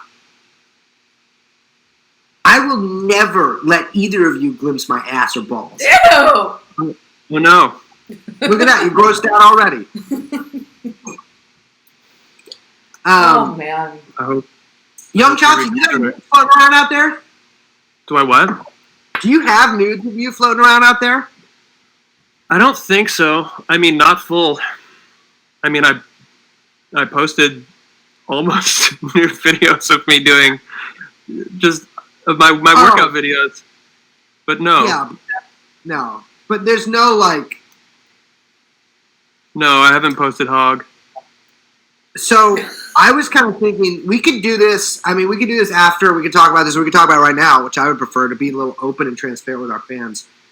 If a Great Depression does hit us and people are like, damn, do I got to buy food or do I got to buy a month subscription to this podcast? And people, the numbers start dropping and I can't maintain my lavish lifestyle, we might need to deploy hog. Well, we'd have to create a new tier on the Patreon for it. To be real with you, it's going to be 2 new tiers. Yeah, you embrace. Yeah, and then... So yours would be at the like 50 cent level. I think it would have to be proportional to hog size. Yeah, well, no, mine would be, it would be 50 cents per square millimeter. So I think that's somewhere, I'm not a big math guy, but no, I'll be honest with you guys. Yeah, I'm not packing much. You know, it's awful. It's not even, the thing is, it's like, no, there is a lot there. There's like a lot of mass and there's certainly a lot of flesh there. But it's the way that it's sort of arranged is in such like an odd, like, I've had it called a geometric monstrosity before, where it's in such like ungodly shapes and twists and sort of like a Ouroboros kind of thing at one point. I'm picturing like a Mobius strip. It's got, like an Escher, an MC Escher Like painting. an MC Escher, yes. I just thought of a joke, but I feel like I said it to you. No, I said this to somebody recently. Maybe I didn't say. If I said it on TrueAnon, I rescind it, and I did not. I'm not repeating myself, and I apologize. But I feel like I said this to a buddy the other day. I not only have a Prince Albert down there, I actually have the entirety of the royal family. In talking about sort of my grotesque piercings, which I was given. I don't think you said that on TrueAnon. No, I didn't say that. Fuck. Oh, let me say my other one too. Fuck, my jewel pod fell out because I got so excited. I'm gonna need our fans to let me know they won't get mad at me for saying this. Please promise me. Look me in the eyes right now, guys. I am a good person. I try to be a good person. I try to be a good friend to people. I harbor no ill will towards anybody but my enemies. I love you. I would never hurt you. And what I'm about to say now isn't like to any of you guys. It's just something I thought of. And I have, like some of you guys are good at art. Some of you guys are good at dancing. Some of you guys are good at singing. Everybody has something in them that is beautiful and is replicable. And I got something that makes me do what I'm about to do. And you guys cool with it? You guys. Okay, fine. Yeah. Okay. Women are the naggers of the world. By John Lennon. You love this. I thought of it when I was 15 years old. And some years when I say it to people, it's okay to say. Other years, it's not okay to say. With Corona coming around, I don't know what that's going to mean for society. And I don't know. Guys, I'm sorry. I don't mean it. Nagging's cool. I'll be honest with you. I'll go into this for a second then, because I'll bring it back, because I like it when women nag. It's charming. I think it's cool. Wait, I forget like what? stuff. Say it again. When women nag. When they nag you. Wait, but wasn't that this Yoko? has to go with your whole theory of women as well. Oh yeah. Well, That's it's my theory of women. A big part of it is all the stuff that I hate women for is actually the only reason I love them with absolute devotion. Right? What do you hate women for? It's like, well, the stuff that I don't hate, the stuff that like annoys me, like when they say weird shit to you, or like they're mysterious, or they like kind of hate you but keep hanging out with you, or like they, all the stuff that they do. You know what? I'm sure you do this stuff, and then or they nag you, or they're just like, are you done yet? All the stuff that's like negative stereotypes about women, and that is also still true. I love them. I love it all. I'm so charmed by it. It's great, and I mean that without an ounce of sarcasm. I love it. It's great because it's like it's just great. I don't know. It can very really comforting to me. What's up? I said that's very comforting to me. I think that. Yeah, of course I do. I mean, everyone thinks that. They just don't know. I'm sure young Chomsky here thinks that as well, even if he doesn't think it. Do you? Answer me. Which part am I agreeing with? Any of it. Like the cruel, not cruel, but like the strange and unfathomable things that women do are like why they rock. No, they don't rock. Dudes rock, but they are wonderful. Yeah, I mean, it kind of sometimes I get a lot of messages, from dudes sometimes, and you'll see I'm going somewhere with this. And the point is, I guess I'm into women, but I ask myself often, I'm like, because it seems like if I could be into dudes, I could, there'd be a lot happening there. And so I'm like, damn, could I make that work? and I wish I could. Have you tried but there? yeah. Have I tried what? Convert. I will say, and I mean this in the kindest way possible. You would do great gay. Oh, conversion therapy. Yeah, but I would that's say, what I'm like, saying though, and Yeah. it kind of eats me up. I'm like, it's a bummer because sometimes there are times when I'm like, oh, I'm lonely, you know, I don't have anybody, and there'll be like dudes hitting me up, or I'll hear from other guys, you know, like how abundant or whatever. Not that this is every gay man or whatever, but I'm like, damn, you know, I'm missing out on like half of, you know, the population. But Someone no, just I haven't tried. commented, "Please be gay, bro," and it made me laugh so hard. Look, I feel you. I wish that it were that easy. So it's something I've struggled with trying to be gay, but I can't. Well, so my theory of you is that, so like, you know how we only use 10% of our brain or whatever? I mean, some people I use like 50, 60. But you know, like that whole thing, like we only use a certain percent of our brain. Mm-hmm. Yeah, I don't know if that's actually real, but I've heard that, yeah. Whether it's real or not, it's real to me, because it makes me feel better about being stupid. To me, because I've long maintained that I think you fluctuate in my head between being 10% gay and 30% gay, but that means that there's 70% more at least. Me specifically. Yes, you specifically. We've talked about this. This should not come as a surprise. Listen, all our fans think I'm gay. Well, I didn't know if you meant one. What's up? Well, they think that your like mannerisms or that like people are asking if they think your like way of speaking or something is gay. Listen, I want to speak to the fellas out there who are straight, and just because there's nothing, not that there's, you know, it's cool if you're gay and you're into and you have a mustache and you're into fashion and working out, but those things don't make you gay. You know, being a dude who has sex with other dudes is what makes you gay. And, you know, not that has to be said, but like, it's totally cool to, you know, be into clothes and working out and having a mustache and whatever else. And like, yeah, that might make people DM you and be like, ask if you're gay. And you just have to say, actually, no, I'm not. And then you both go about your day. And sometimes they're disappointed, and that's fine, because that's life. Are you ever just like, are you ever tempted to be like, show me your dick? No. Really. I mean, like, I've seen dicks. Yeah, but like, show me yours.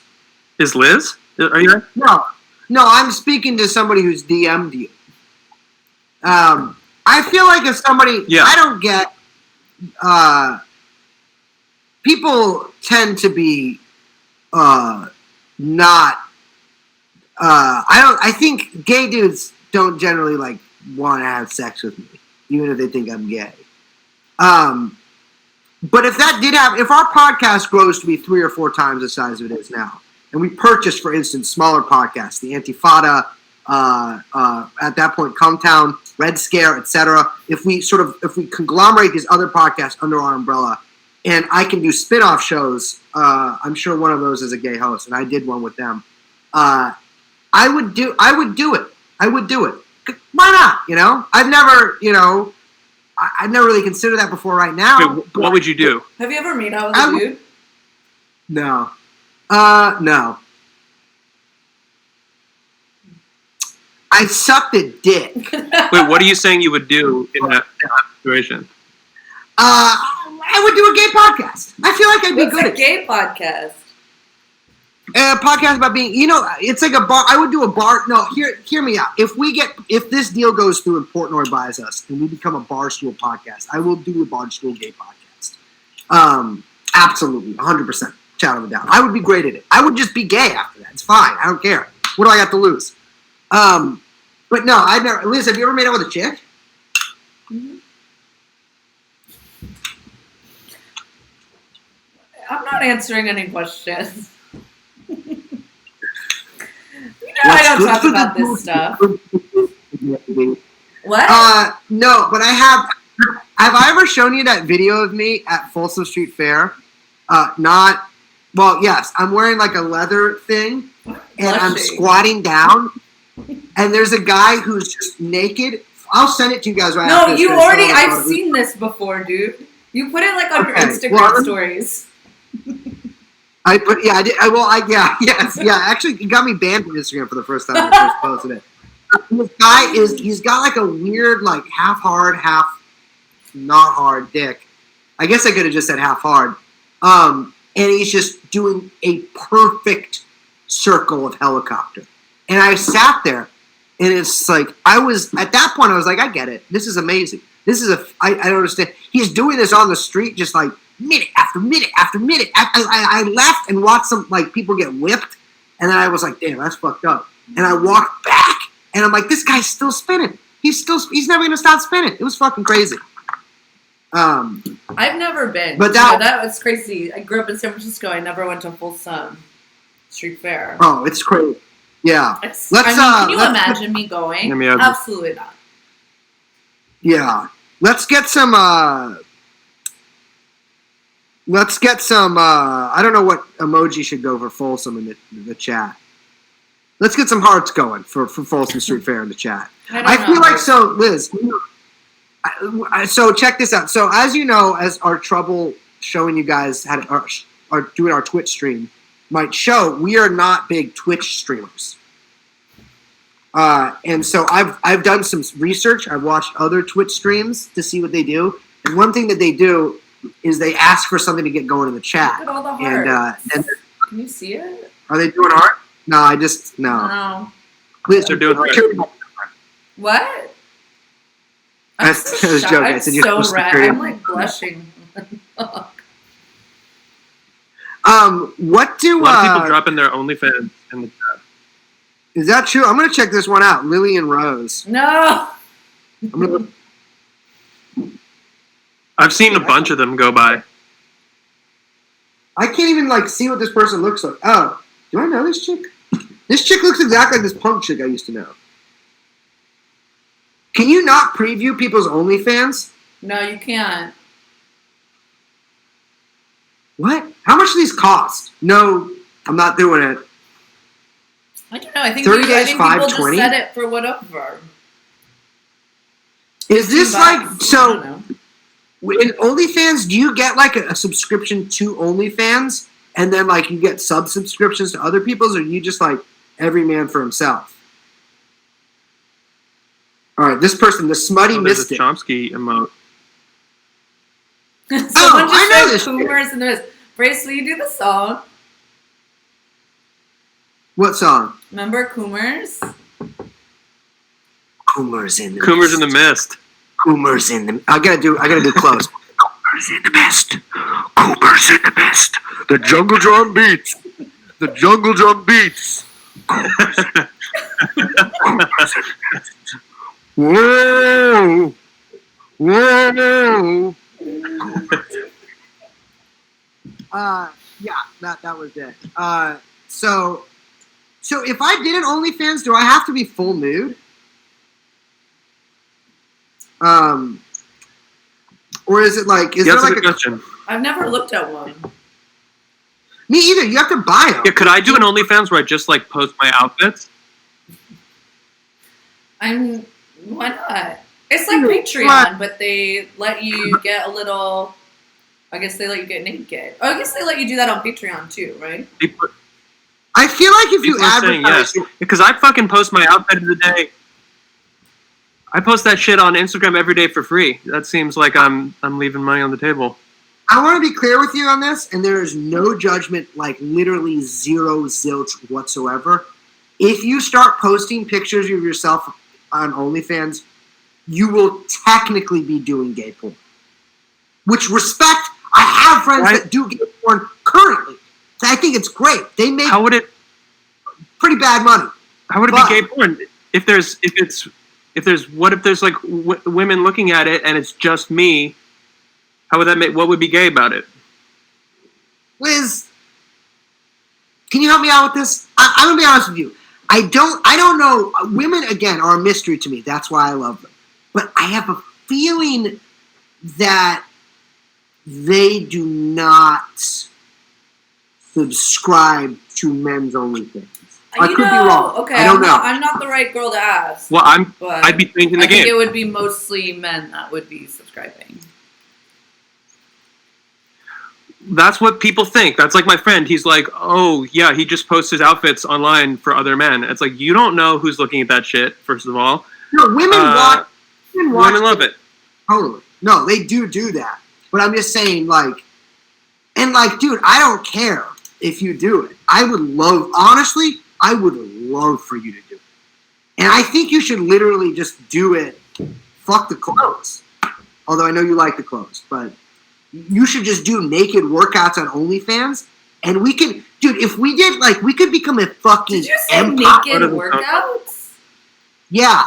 If Young Chomsky did naked workouts on OnlyFans, hear me out, Liz. There are Jews talking. No. Jews talking. Funny. If we did that under the Aegis, I don't know how to pronounce that. How do you pronounce that? Aegis? If we did that under the Aegis. Yeah, but where are you going with it? I don't know if that's the right context.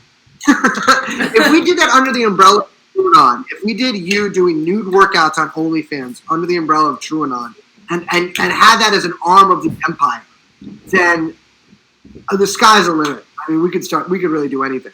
You know, we will survive this depression together. I mean, to be fair, that's how the ancient Greeks did it. That's why women weren't allowed. That's why they called it gymnasium, because gymno means naked, and women were not allowed to attend. Hold on, another chick posted her. Little history. Nudanon. Would you guys watch that? Would you guys watch that? Oh, another one. This is a bad gateway. Whoever just posted their OnlyFans, you have a bad gateway. No disrespect. Don't mean that as a double entendre. That's what the internet said. The gym, the dude only is literally what the gym was to begin with. You know, I worked in a gym for 3 years, and actually, dude, one of the guys who boxed at my gym did gay porn on the side. Really? Yeah, gay for pay. A long tradition. No, he was gay for free too. Lillian Rose. Damn. You guys, I've known my experience. I'll tell you guys my experience with a adult film actress. I think I believe now. Didn't you tell that? Never mind. Keep going. I think she has like a pretty big like OnlyFans or something now. I know she's still in the biz. I'm still sort of friends with her. I wouldn't really talk. But she was like, she was in a bunch of those, or not a bunch. I don't know, maybe a bunch. She was in the not Suicide Girls. It was another punk one. Hold on, I gotta look this up. What was the other like punk porn thing? Suicide Girls, but full penetration. That's what it was. No, that's just giving me Suicide Girls links. They say they're Burning Angel. Yes, Burning Angel. She was in Burning Angel movies. And I was very ugly when I was younger. I'm uglier inside now, but I was much uglier outside when I was younger. And when I was like 18, this girl was a little bit older than me too. I think quite a bit older than me. Not quite a bit, like 4 years older. She was like, hey, do you want to hang out at your house? And I was like, that's fucking crazy you asked me that. Absolutely. And she comes over and she's like, hey, do you want some Dilaudid? And I was like, I'm like, I've done like a lot of Vicodin and stuff, but Dilaudid? Absolutely. Sounds great. She's like, have you done it before? I'm like, of course. And she's like, how many do you want? I'm like, give me 2. Well, live a little. And I did both Dilaudid. And like, I think her plan was that we were going to do opiates and then fuck around or whatever. I don't know. I didn't ask. She didn't let me know. You can't really do one and then the other, though. It's not true. No, absolutely not true. You just can't finish, but you can do it for hours. It's great. It's like being in heaven. So that's how I told the story. Anyways, I woke up, long story short, fully clothed on the floor of my bedroom next to my PC, and I was covered in Indian food, and she was just asleep on the bed, and then so you don't know what happened? No. Well, I do know what happened.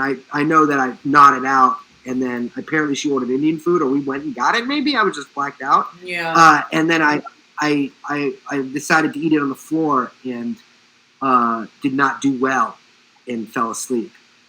Some would say that's untrue. That's not untrue, but I feel like that. I can't give you. I know her porno name, but I don't feel comfortable. I don't think you should, but I want to know later. I never do that. I will send it to you afterwards. Okay. But much respect to her. She's cool as shit. She also had a lot of records, so I think she made some money doing it. Although I feel like she did like art and shit too. So. And I was in that porno, as you know. I was in the Kink.com porno. Those fucking. I know. Will I you love it. stop posting those photos? Those photos are so gross. It's for the fans who have not seen them. I'm dressed in like sort of like a houndstooth jacket, very like sort of Elvis Costello thing, I guess. It was a long time ago, and there is somebody who's just like lots of liquid coming out of them, and they're on the ground, and it's a Kink.com public humiliation. That little guy who turned out to be like a rapist or something, James Dean, was in it. And I asked him how much he was making. He's like $300. I'm like, damn, that's not that much money. But I guess the dudes make less. I don't know, which is makes sense to me. But it was fucked up. It was a public humiliation. If you guys are internet sleuths. I mean, you guys found Liz's social security number and sent it to me. But if you want to find it, it's at the beauty bar in San Francisco. It's either called public disgrace or public humiliation. I'm in the preview many times. But I can't post that on the podcast account because I don't even know you can. It's gross. No, you can't. I don't want you posting those photos. I'm not going to. No, those photos will be unreleased unless you get to the $90 Patreon tier where you can follow my. I remember when that happened too. Someone is asking Young Chomsky if you're plant-based. Yeah, no. I'm based, but not plant-based. Why can't we just call it vegetarian? I don't understand. When did it get rebranded and why? I don't know. I've never heard that before. What did? Everyone says plant-based. Why can't you just say vegetarian? Oh, yeah. It's fancier sounding. We were talking about this. Yeah, I'm sorry. Because they vegan. Then just say fucking vegan. That's what I mean. Well, I guess it could be vegetarian or vegan, right? I don't know. No, I'm not. Because I'm not a good person. I don't know what to tell you. I'm not Iranian. We're up on this thing, but we're talking in the future. I'm not looking at the video, just to chat. I keep wish sliding out of frame. You could go away. How many viewers do we have? I don't know. 1776. Is that a lot? Can you guys tell me if that's a lot of viewers?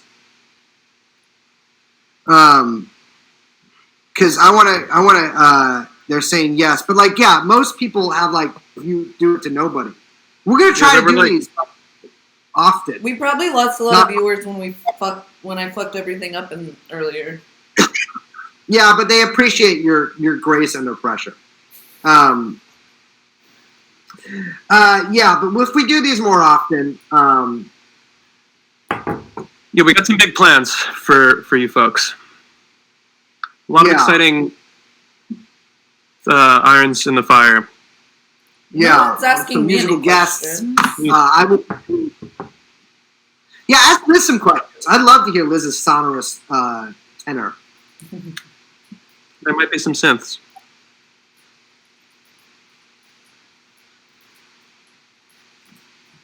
She's secretive. When is 9/11 Part 3 coming out? Soon. We're working on it. Why does everybody want to Liz's skincare routine? Nobody ever wants to know my skincare routine. Do not tell. Little advice on the ladies. Do not tell them you have a skincare routine. Fellas. I disagree. I think you should. Women are into that.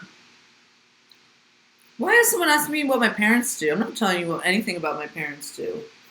That's a weird question. Liz, Where does your accent come from? This doesn't have an accent. I don't have an accent, okay? I just talk like how I talk. I will say that, gosh, I look so shiny right now. You look great. I will say that I went to kindergarten in England, not because, but I lived in the UK from like when I was like 5 till 7. And when I came back, I had a British accent. And all the kids would be like, say banana. And I would be like, banana. And they'd be like, say it again. And it was really traumatic, actually. It's a real Nathan J. Robinson situation. I don't like the thought of people being putting you on the spot like that. It was sad. Little Liz was like made fun of a lot for having a British accent. And that's what you people are doing right now by insisting I have an accent. Whenever anyone says anything, that little Google lawyer was trying to push at you last night on Twitter.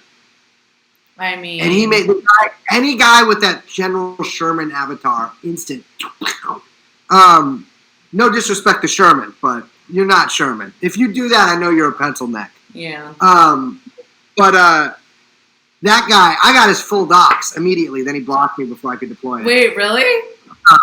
Oh yeah, absolutely. Yeah. He thinks David Sirota tried to kill his wife in 2009. Oh, that guy. He really has done. Yeah, that guy. What was he saying about me? And that guy can fuck me up. Oh, he was just like, blah, blah. He was like, he's one of those guys who's like, these guys just want to be a Medicare for all and to say the N-word. Like, that's like, they're like class first, whatever. I'm like, motherfucker, do not lecture anyone about class. You are a privacy lawyer at Google. Like, no, these people have very fantastical ideas about who we are and what we believe. I'll just put it that way. Yeah, like, dude, do you think I'm class first? I'm a podcaster. I just don't even know what that. I don't know what class first means. It's somebody who's not a socialist thinking that like they have like a good own on you or something. I'm like, yeah, it's like incoherent. Like, it's totally incoherent. Like liberalism.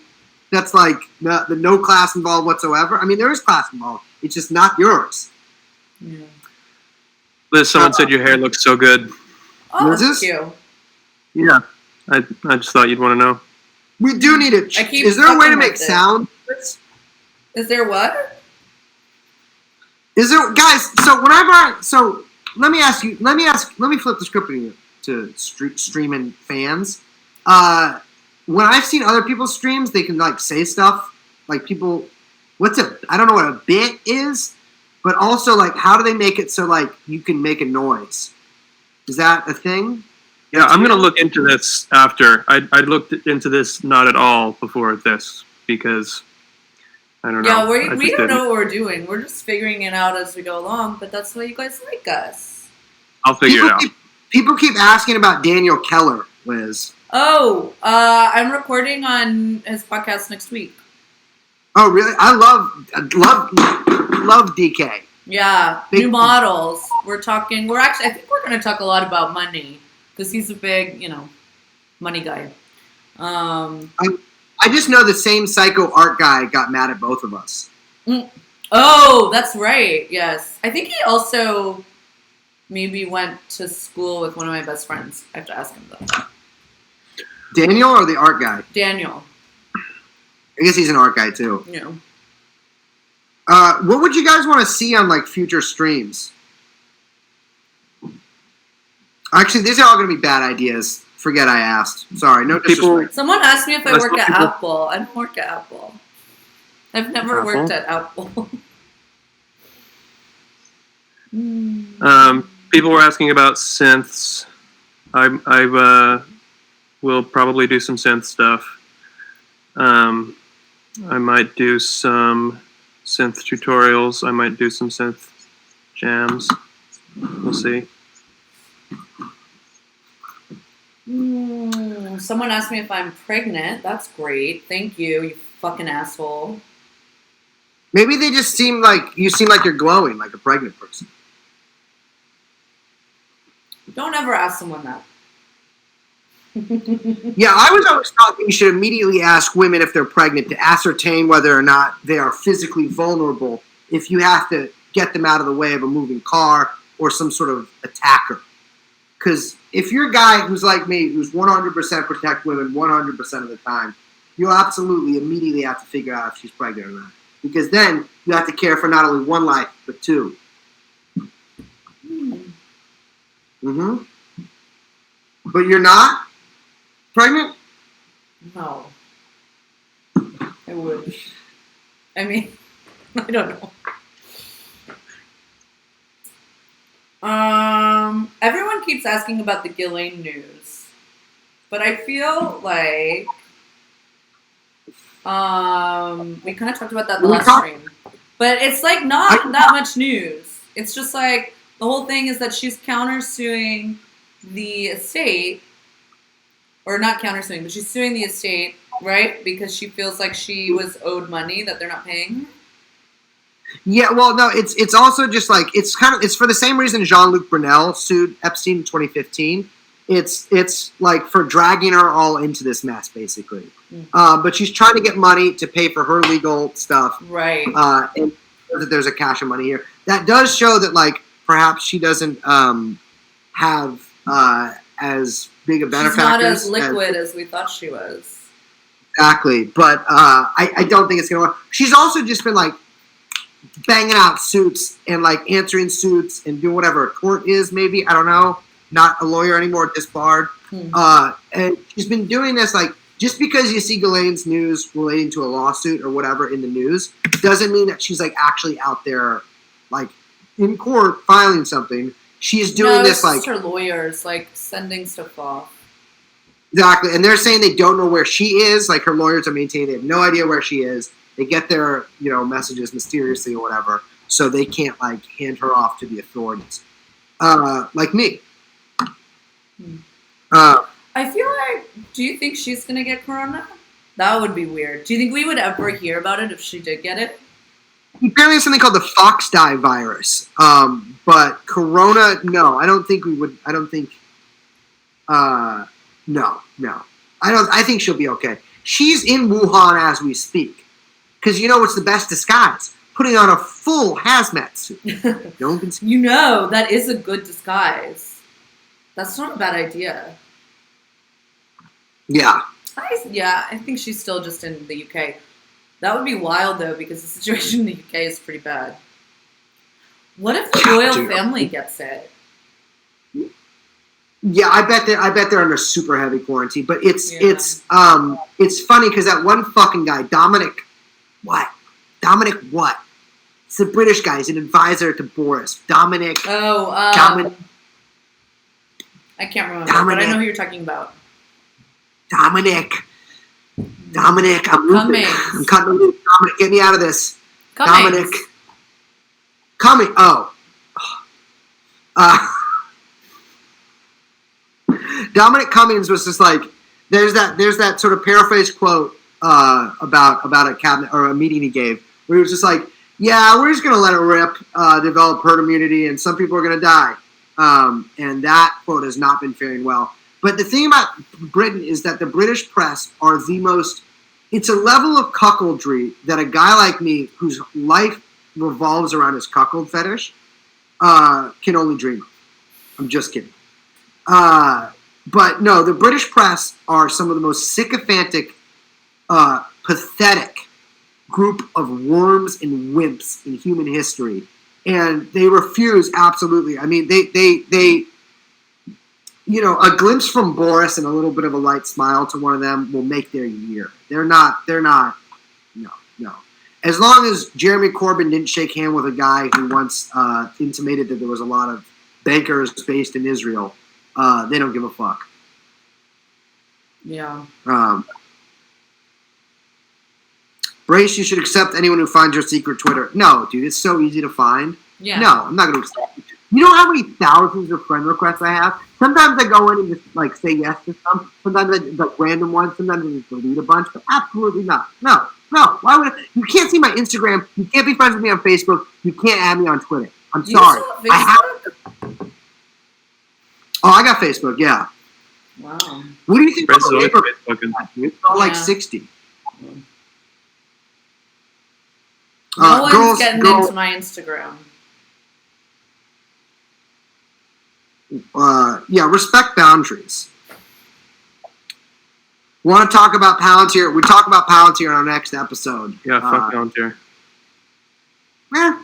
Remember the guy from Palantir said he was a socialist? Who? The not Teal, but like the. Yeah, I know someone who went to grad school with him, and he wrote his dissertation about the Holocaust, but it was questionable the way he was talking about the Holocaust. That's all. I'm just gonna put it out there.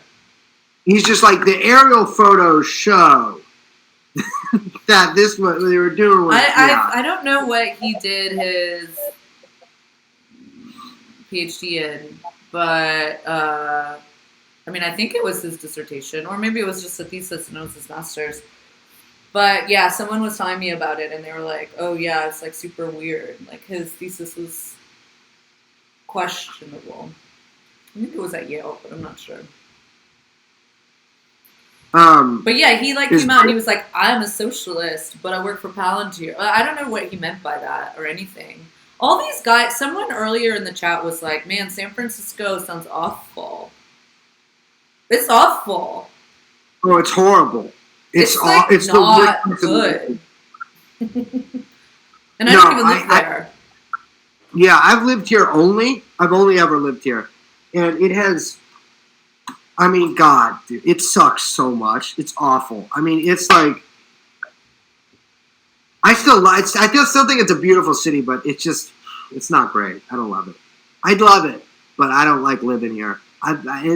It sucks because I'm 30, and so I'm basically a townie. I've never moved. All my friends moved away. Someone moved away for 10 years and moved back, and I'm still here. And it's every day walk up the same damn streets I've walked up since I was a kid.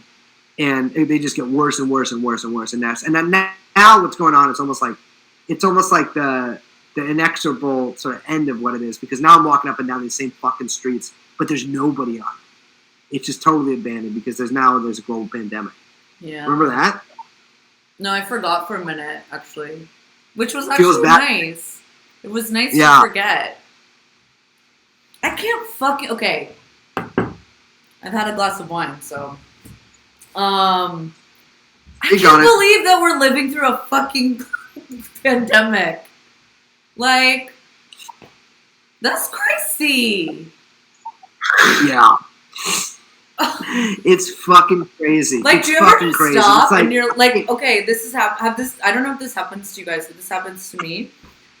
For 2 seconds when I wake up in the morning, I think that life is the same. And then I fucking remember, and I'm like, fuck. No. How is this happening? I open the window, and it's the sun is shining, and you're like, oh, it's a beautiful Sunday. And it was foggy here today, but which I prefer. It was sunny here. It was pretty nice out here. Yeah, that happens to me. Well, it usually doesn't happen to me in the morning, just because in the morning I have rough mornings. I just brain's all fucked up.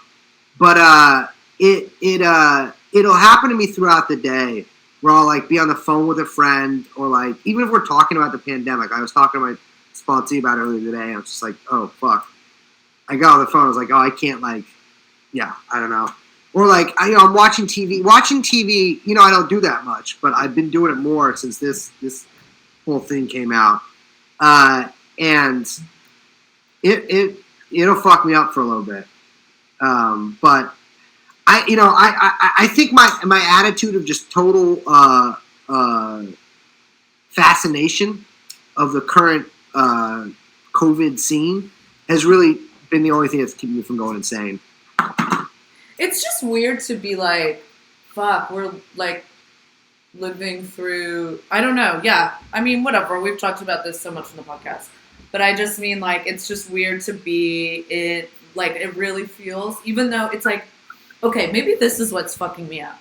It's like I'm fucking stuck, and I'm like in my apartment. Thank God my apartment, you know, I can like I'm fine, but like I feel like I'm fucking stuck, and that I'm like inside my brain constantly. Like I wasn't joking about like maybe setting up fake tea party for fake friends at one point because I'm like gonna go cuckoo bananas.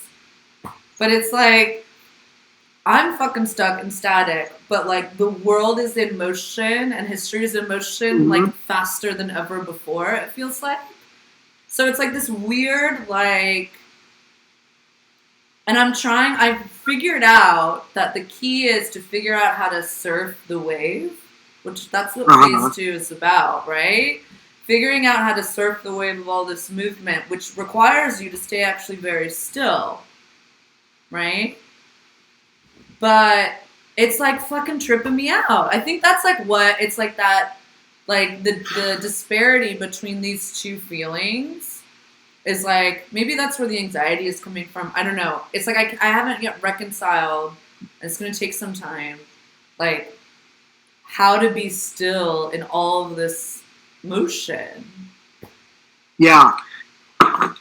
I mean, something that strikes me is that, so like as socialists, as communists, you know, something that, you know, I joined the DSA after I moved to San Francisco, right? And I haven't gone to many meetings in a minute. You know, my organizing has taken different forms over the last few years, but like that's a thing that we do, right? We get together, we gather, we go to meetings, we see people, and like solidarity is what we seek out and we build. And this is a real challenge. Is like, how do you find solidarity when you are isolated? Like I live in a studio apartment. I mean, I'm really glad that we have this thing, and that's really valuable for me. But yeah, like it's a new challenge to try to hang on to the kind of sense of solidarity we had when we're like forcibly separated from each other, and find new ways to try to, you know, because the challenges of the political realities are still ongoing and they're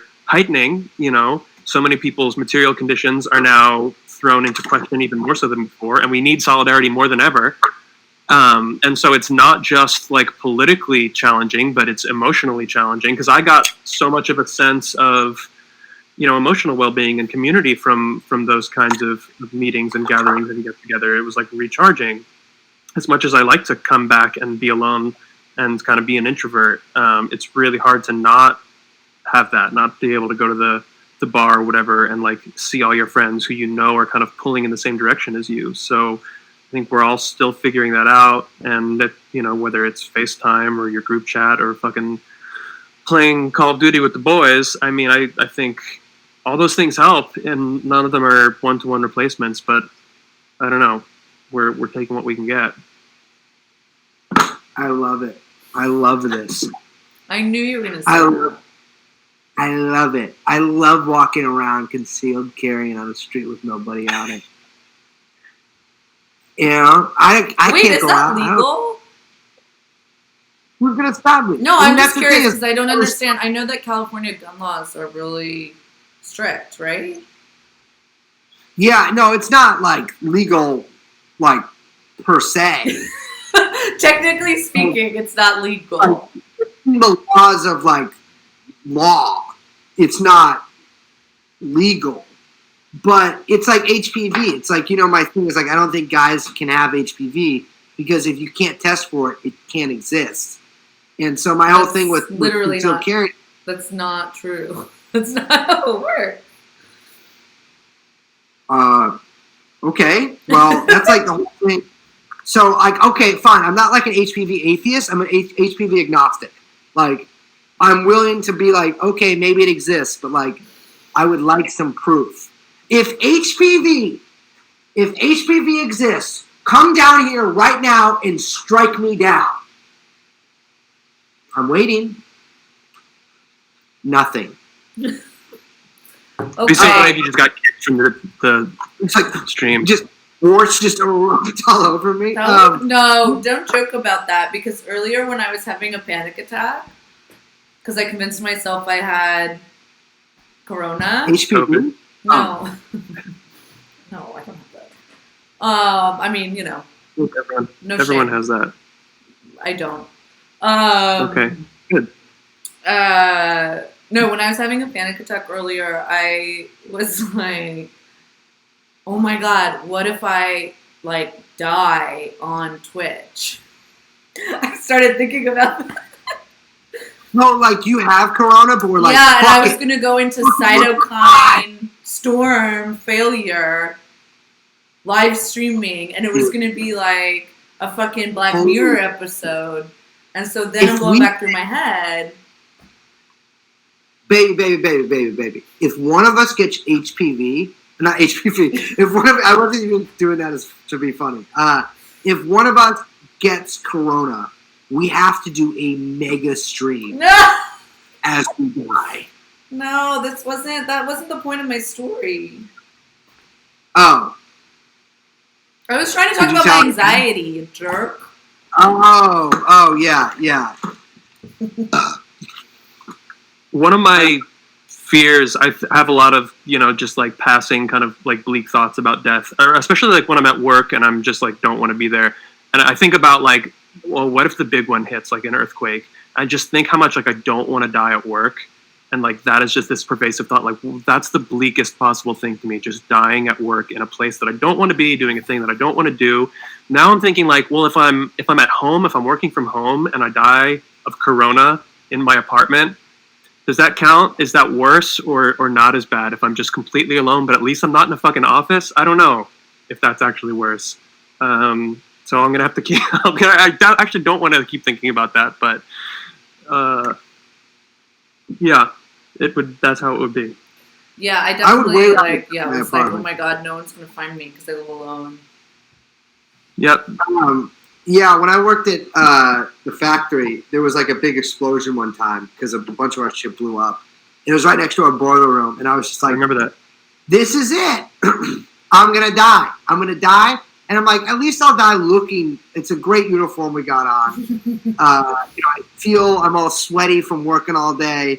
And then what actually happened was just the power went out. I got to fuck around in the dark for a while. Well, there was an explosion, but that explosion just knocked out the power. This person said, I'm a delivery man and my worst fear is catching it and spreading across all my customers. Brother, or sister, or whatever. I'm with you 100%. That's fucked. I'd be freaking out too. And it's I know people, and we've gotten messages from people too, being I'm a Lyft driver. I don't know what to do. It's one of those things where it's you kind of got to weigh it, I mean, people apparently really need deliveries right now. I don't know. I haven't been ordering anything, but though, I will say, I do think that deliveries. Yeah, I mean, I have to say, I said this, I think, either on the stream or the podcast, I can't remember. But I was I feel unless you are severely or just ill or not able-bodied or whatever, fucking don't order delivery, food delivery. I don't know. You're putting people at risk. You know what I mean? Be take care of yourself. It's okay. But you're gonna have to learn how to, because at some point they're gonna restrict that probably even further. I would think. Oh yeah. If they put a curfew into effect or something, Hold on. I was just given a document link to something called Queering the Pandemic Syllabus. No! Is this real? This is real. This is a working / crowdsourced document that originated from the Facebook group Queer PhD. Network is a resource for those looking for a scholarship that provides a queer analysis, response, context to the COVID-19 coronavirus pandemic of 2020. You know that I tweeted something that said queering corona, embracing sick bodies in quarantine spaces. Just AIDS. I feel like this is pretty different than the AIDS sort of. We're queering Twitch streaming. Wait, what? I don't understand. What's the dog? Is it like a mutual aid thing, or is it like an academic thing? I don't know. I'll send you guys a link. Someone voice chat just shared it. Oh my god! No, you're in this chat. You're in this chat. This isn't in voice chat. This is the one you're in. Oh, I'm not looking at Twitter. Oh, I am. Should I be looking at Twitch? People keep saying Discord, and guess what, guys? We're getting that set up. We will have official TrueAnon Discord. And apparently, through Discord, people can call in to Twitch and talk to us. That's the thing. Did you know that, Brace? What? People can what? You're not listening. They can, like, call in and talk to us. What if they say something weird? Well... Can we scream? I don't know. All right. Hi to this guy's cat, Gus. Jesus Christ.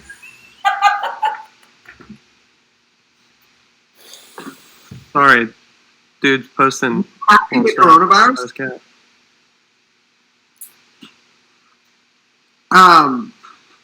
Cats can't get coronavirus. I'm sorry, I lied to you. You guys ever seen a speed loader? Someone said, don't make it Discord. It'll get weird. Well, don't be on the Discord or you get fucking banned. Just don't be weird. Why is it so hard? Just don't be fucking weird. I don't get it. Yeah. Can we not show speed loaders? I can show the loader. I just can't show the bullets, right? This could be anything. I don't know. I don't want us to get... That looks like a Dyson something. It's a hearing aid. It's an old-timey one. I'm so dumb that you did that, and I was like, don't hurt yourself. Oh, God, I'm so hot in here. I gotta go soon. I mean, I don't really have to, but we should wrap this up in like 15 or something. Really? Yeah, I'm hungry. We don't have to, but I gotta make dinner. It's 8:30. Yeah. Yeah.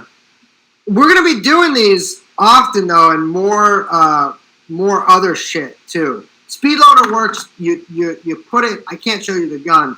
You put it. I can't describe it. You put it where the bullets go, and you twist this, and they go in. That means you don't have to load them all one by one. The display and fire and other legal is permitted. However, pointed at anyone brandishing in any way that is aggressive or harmful, potentially harmful, is not permitted. I'm going to wait until we get to we. So, can you guys riddle me this? What's a partner? What's a Twitch partner? Do we do that?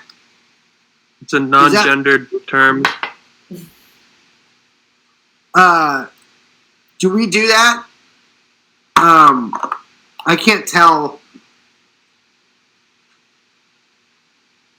Making money. Okay, but like, is it harder for me to get banned? Like, the TrueAnon Twitter account needs a blue check, or else I'm gonna get banned, or it's gonna get banned. Like, it's a matter of time. But can we, like, get, he will help you, Hassan Abi? Lol, W, what the fuck, can speak normal. No disrespect. With your viewership, it can be hard. I know, but what is it? Does it mean we get like a blue check? Is it harder to get banned, is what I'm saying. I like that like now the person is just saying, did Liz or one of the other people say hello, Gus? I said hello, Gus. All right? I've long since said it. I said it like an hour and a half ago. Who's Hassan? Hassan Piker. He's like the big guy. Not that big. Bigger than you. That guy's way bigger than you. But I don't think I follow him. The eye of the beholder. He follows you, but you don't follow him. Respect. I don't know who he is. He's like a YouTube? Respect. I don't know. I don't watch. So here's the thing you gotta understand. I don't listen to other podcasts, and I don't watch other. Well, I don't watch anyone's Twitch. I listened to two things. This Eamon Dunes record that came out not too long ago. It's pretty good. The last one. The other one's not so great. And Fairport Convention. I like that. He's Soch Dem Twitch. Just say social Democrat. You don't have to. Just don't even say anything. I don't like it. Actually, I felt mean saying that. I don't like. Some people say Soch Dem to me in real life, and I'm always like, buddy, just say socialist. Bert Jansch, that's right. Dude, some people keep asking you to say shit like, Liz, talk about how neoliberalism and inequality is framed as necessary result of natural laws. We are not talking about that.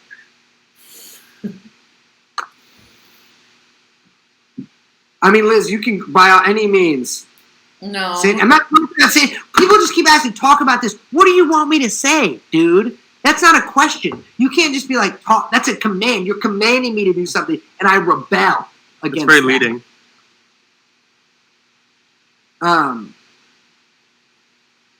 That's like OnlyFans type request. They're like, Brace, talk about the Italian Communist Party and take off Where your. did the OnlyFans chicks come from? Someone asked me No, what I'm the not future of listening. the left looks like, and I don't know. I'll tell you what it Landscape looks is like. shifting. It looks like a mad picture of human pussy being eaten out forever. Yeah, What? George Uh, Orwell. I would George say it's not Orwell. looking great right now. Say it's Oh, not not looking looking great. No. But it never looks good, so it's like, it's all right. All right, guys, I got to Brace, take your shirt off. I am going to take part of my shirt off. Actually, Grace? I will take much of the shirt off. It's really hot in here. Where can But I find I'm, like, the top actually- Liz is wearing? This is Reformation that I'm wearing. What's for Din Din? Making pork. What pork are you making? Didn't you say you were getting brisket? I'm going tomorrow to the store. Dude, I have to Just say, to- when I went to the store, I went to Andronico's and Trader Joe's, and I couldn't find a roast to save my life. No roasts left. Not even at the butcher selection counter. like? What's up? Not even at the butcher counter. Yeah, what's the selection like? I mean, there was a lot of stuff, but I was surprised that, there was they didn't have any large, because you had mentioned you were gonna get brisket, and I was like, oh, I should make a roast, that would be nice. Maybe I'll make carnitas, or maybe I'll do a ragu, a long ragu, a whole day cooking or something. You know what I mean? And I went, and they didn't have any pork roast, any cut. They had nothing. They had a bunch of weird stuff that I was like, no, that's not gonna work. But yeah, it was not great. Also, it was good in Trader Joe's because they had they were stopping people from coming in, so there was only a certain amount of people that could be there. Sorry, I had to get that thing off and I had to take my shirt off to do it. It's stuck. I had to get that fucking thing off, and I had to take my shirt off to do it. Don't worry about it, baby. Keep talking. Anyway, that's for our stream afterwards. Just cover yourself. Yeah. Okay. So they were sanitizing everything when you walked in. So they gave you wipes to wipe down the shopping cart or your, the little carrier thing. And it was all very sanitary, and they, everyone was very nice, but not so much at that bigger grocery store. Yeah, I'm a little nervous. I'm going to a small fancy one tomorrow, just to get a few things, because I feel like their meat counter will still be intact. But yeah. Shouts to I don't know. the grocery workers, by the way. They Love them. Back to all grocery I store mean, work. fuck, that must be. Ugh, just an impossible, like, we mentioned Lyft drivers, but, it's the same thing. It's like an impossible situation to choose between getting paid and staying healthy. I mean, this country's so fucked up. Yeah, I know. It's gonna be like I was looking at the grocery store workers leaving. Because I live right near one. Leaving the other night, I'm like, oh, they don't have any shit on. Like they don't have gloves, they don't have nothing. It's like respect, but also God bless. That's the same thing, really. I know. Dinner, guys. You want to go make dinner? I gotta go make dinner. All right. What day are we gonna do this again? We're gonna do it Tuesday or Wednesday?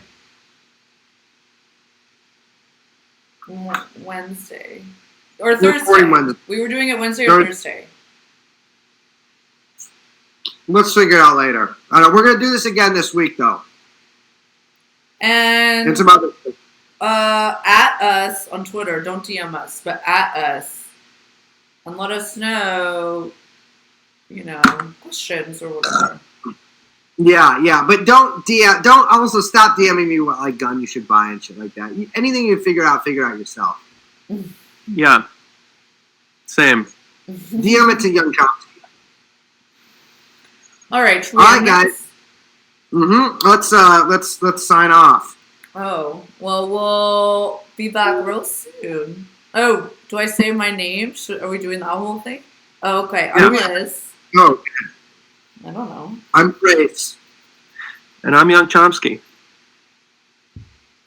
And we will see you later this week. Bye-bye.